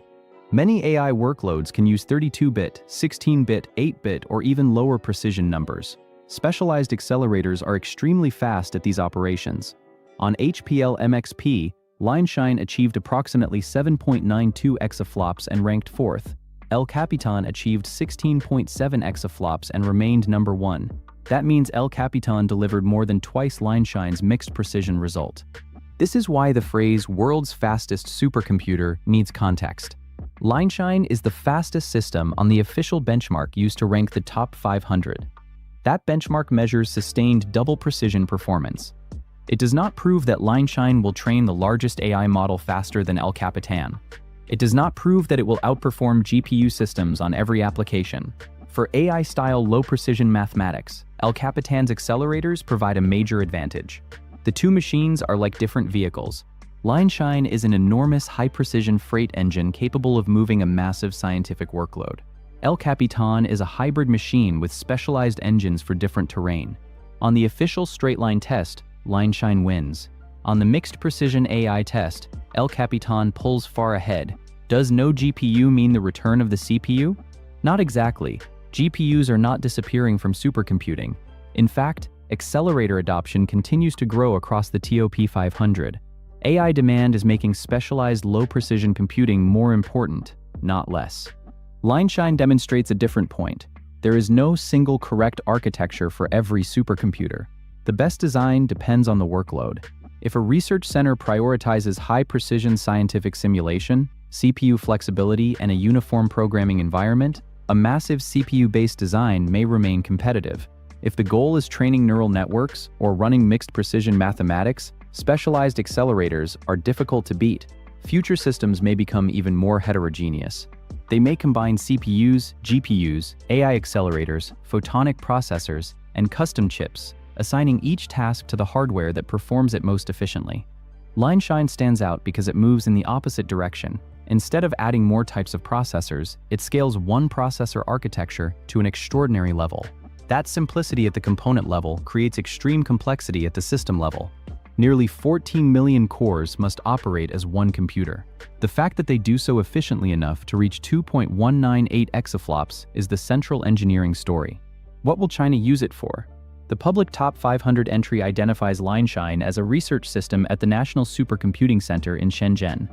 Supercomputers at this level can support many categories of scientific work.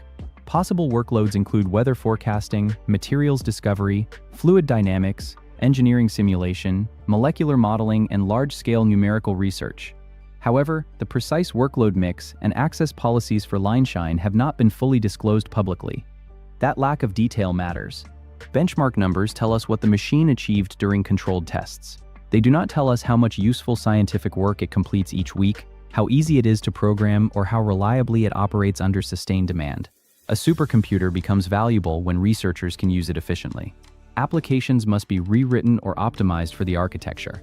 Scientific teams need access. Storage systems must feed enormous data sets into the machine. The system must remain stable, while millions of components operate simultaneously. China has demonstrated the hardware platform. The next evidence will come from published scientific results produced using it. Why this changes the global supercomputing picture. Before Lineshine entered the ranking, the top positions were dominated by American accelerated systems. El Capitan was first, Frontier was second, Aurora was third. The United States had established a clear lead in publicly ranked exascale computing. Lineshine did not slowly climb from 10th place to 5th and eventually first. It appeared directly at the top. That creates two important changes. First, the official performance lead has moved back to China for the first time since 2017. Second, the machine expands the definition of what an exascale system can look like. The industry had been moving toward the belief that accelerators were practically mandatory at this scale. Lineshine proves that a CPU-only approach can still win the traditional performance crown. Whether that approach becomes widely copied is another question. The power demand is substantial. Its AI performance is weaker than El Capitan's, and the public technical details are not yet deep enough for outside experts to evaluate every design decision. But the result cannot simply be dismissed. Top 500 accepted the submission. The measured numbers place Lineshine first, and its HPCG result strengthens the claim that this is more than a narrowly optimized demonstration. The honest catch. There are four major caveats. First, Lineshine is number one on specific benchmarks, not automatically on every real application. Second, its lack of dedicated, low-precision accelerators limits its advantage in modern AI computing. Third, it consumes more power per unit of reported performance than El Capitan. Fourth, many architectural details remain proprietary or publicly unexplained. We know the processor core count, clock frequency, system platform, interconnect, operating system, and benchmark results. We know much less about the internal design of the LX2 core, its memory hierarchy, vector capabilities, manufacturing process, packaging, and the exact topology of the Lingqi network. Those details would help explain how China reached this level without GPUs. Until more information or scientific performance results appear, some questions must remain open. But uncertainty around the details does not erase the verified result. Lineshine sustained more than 2 exaflops of high-precision performance and displaced El Capitan from the top of the official list. My take is that the number one ranking is important, but the architectural divergence is even more important. China did not win by building a slightly larger copy of El Capitan. It chose a different route. America concentrated enormous parallel performance inside advanced accelerators. China distributed the work across nearly 14 million custom CPU cores and built a network powerful enough to keep them synchronized. The American design is more efficient and much stronger on mixed precision AI mathematics. The Chinese design is now faster on the traditional HPL benchmark and also leads HPCG. This is not a simple story of one country possessing better technology in every category. It is a story of two systems optimized around different strengths. Lineshine shows what can happen when processor design, networking, software, and system architecture are developed together around one objective. It also shows that mature technologies can still produce surprising results. The CPU was supposed to become a supporting actor in the exascale era. Lineshine put millions of CPUs at the center of the machine and reached number one. The question now is whether this is a one-time engineering achievement or the beginning of a broader CPU-first supercomputing strategy. Will China continue scaling the Lincoln platform? Will future LX processors improve energy efficiency and mixed precision performance? Will Lineshine produce scientific results that justify its enormous size and power demand? And will American laboratories respond with even larger accelerated systems? The supercomputer race has not ended. It has become more interesting because the leading machines are no longer following the same blueprint. So what matters more to you? Should Lineshine be considered the world's most powerful supercomputer because it officially ranks first on HPL and HPCG? Or does El Capitan's stronger efficiency and AI-oriented performance make it the more capable overall machine? Let me know your view in the comments. And subscribe to Eastern Engine for more grounded coverage of the chips, materials, and computing systems changing the global technology industry. Because China did not take the supercomputer crown by copying the dominant design, it took the crown by proving there was another road to exascale. There is a country that most of the world rarely thinks about when the conversation turns to ambitious engineering. And yet, over the past few decades, this country has quietly been building some of the most surprising infrastructure projects on the planet. Projects that, in many cases, barely register in international headlines.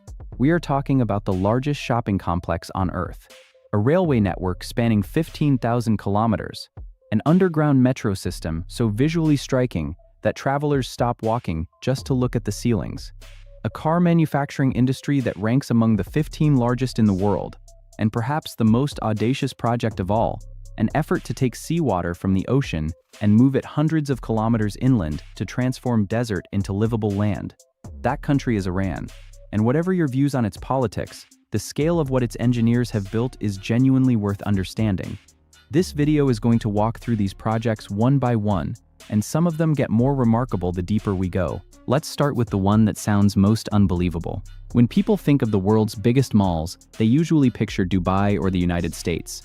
The actual record holder sits next to Chitgar Lake in northwest Tehran. Iran Mall covers nearly 2 million square meters across 7 enormous floors, making it the largest shopping complex in the world by total area, larger even than the famous Dubai Mall. The construction effort required more than 25,000 workers and over 1,000 contractors. At one point during the build, crews poured concrete continuously for 6 straight days, setting a Guinness World Record for the largest continuous concrete pour. But the scale is not really the interesting part. The interesting part is what is inside. The complex houses 12 cinemas, including IMAX screens, a full Olympic-sized ice rink, a 2,000-seat theater, a luxury hotel, a convention center, and rooftop sports courts. It also contains a library, holding over 45,000 books and manuscripts, a mirror hall constructed from an estimated 38 million individually crafted mirror pieces, and a traditional bazaar designed to echo the historic markets of Isfahan, Shiraz, and Tabriz. The intention was never to build a simple shopping destination. It was designed to function as a self-contained world, a place where the architecture itself is the attraction. The shopping mall was a concept popularized in America. Iran took that concept and scaled it to a size few people thought was practical.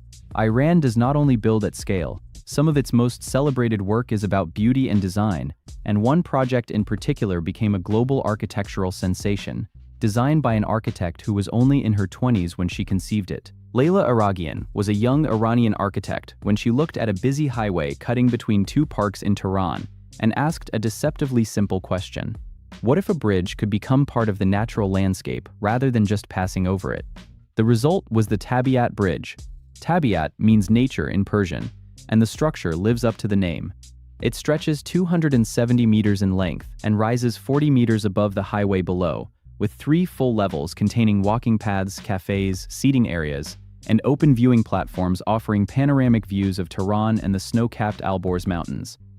3 large supporting columns hold the structure up, deliberately shaped to resemble trees with branches spreading outward to echo the surrounding parks. The engineering is serious.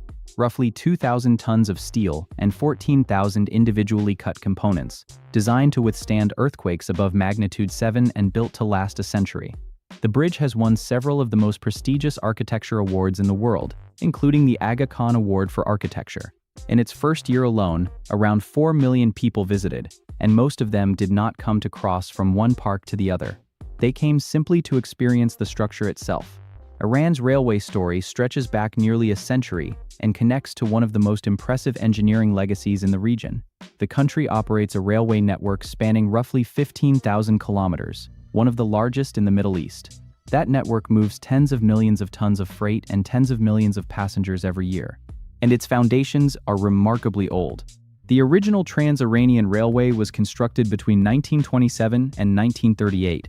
It crossed 2 mountain ranges and 4 distinct climate zones, requiring 174 major bridges and 224 tunnels to complete. It is now recognized as a UNESCO World Heritage Site, a testament to engineering ambition that predates most modern construction technology. What is striking about Iran's infrastructure culture is the speed of repair when something goes wrong. There are documented cases of major railway bridges being restored to operational status within a matter of days, rather than the months such work typically takes elsewhere. A civilization with thousands of years of building history tends to approach repair and reconstruction with a particular kind of practiced efficiency. Beneath the streets of Tehran sits a transportation system that very few people outside Iran are aware of, and it ranks as the largest metro network in the Middle East. More than 3 million passengers ride the Tehran metro every single day. The system includes over 310 kilometers of track and more than 160 stations, with trains arriving every 3 minutes during peak hours. The expansion plans are ambitious. By 2040, the network is projected to reach 500 kilometers of track and 330 stations across 11 lines. But what makes the system genuinely remarkable is the design of the stations themselves. Many of them feel less like subway platforms and more like underground galleries, featuring Persian mosaics, intricate geometric ceilings, detailed artwork, and grand halls that prompt passengers to pause and look around. The system is also impressively modern in its features: fully accessible stations, smart card and QR code ticketing, dedicated carriages, and comprehensive security infrastructure. In 2022, Iran unveiled its first fully domestically manufactured metro train set, certified to meet European safety standards, with passenger service beginning in 2024, and the fare for a ride of any distance remains remarkably low by international standards. One station in particular drew worldwide attention when it opened in October 2025.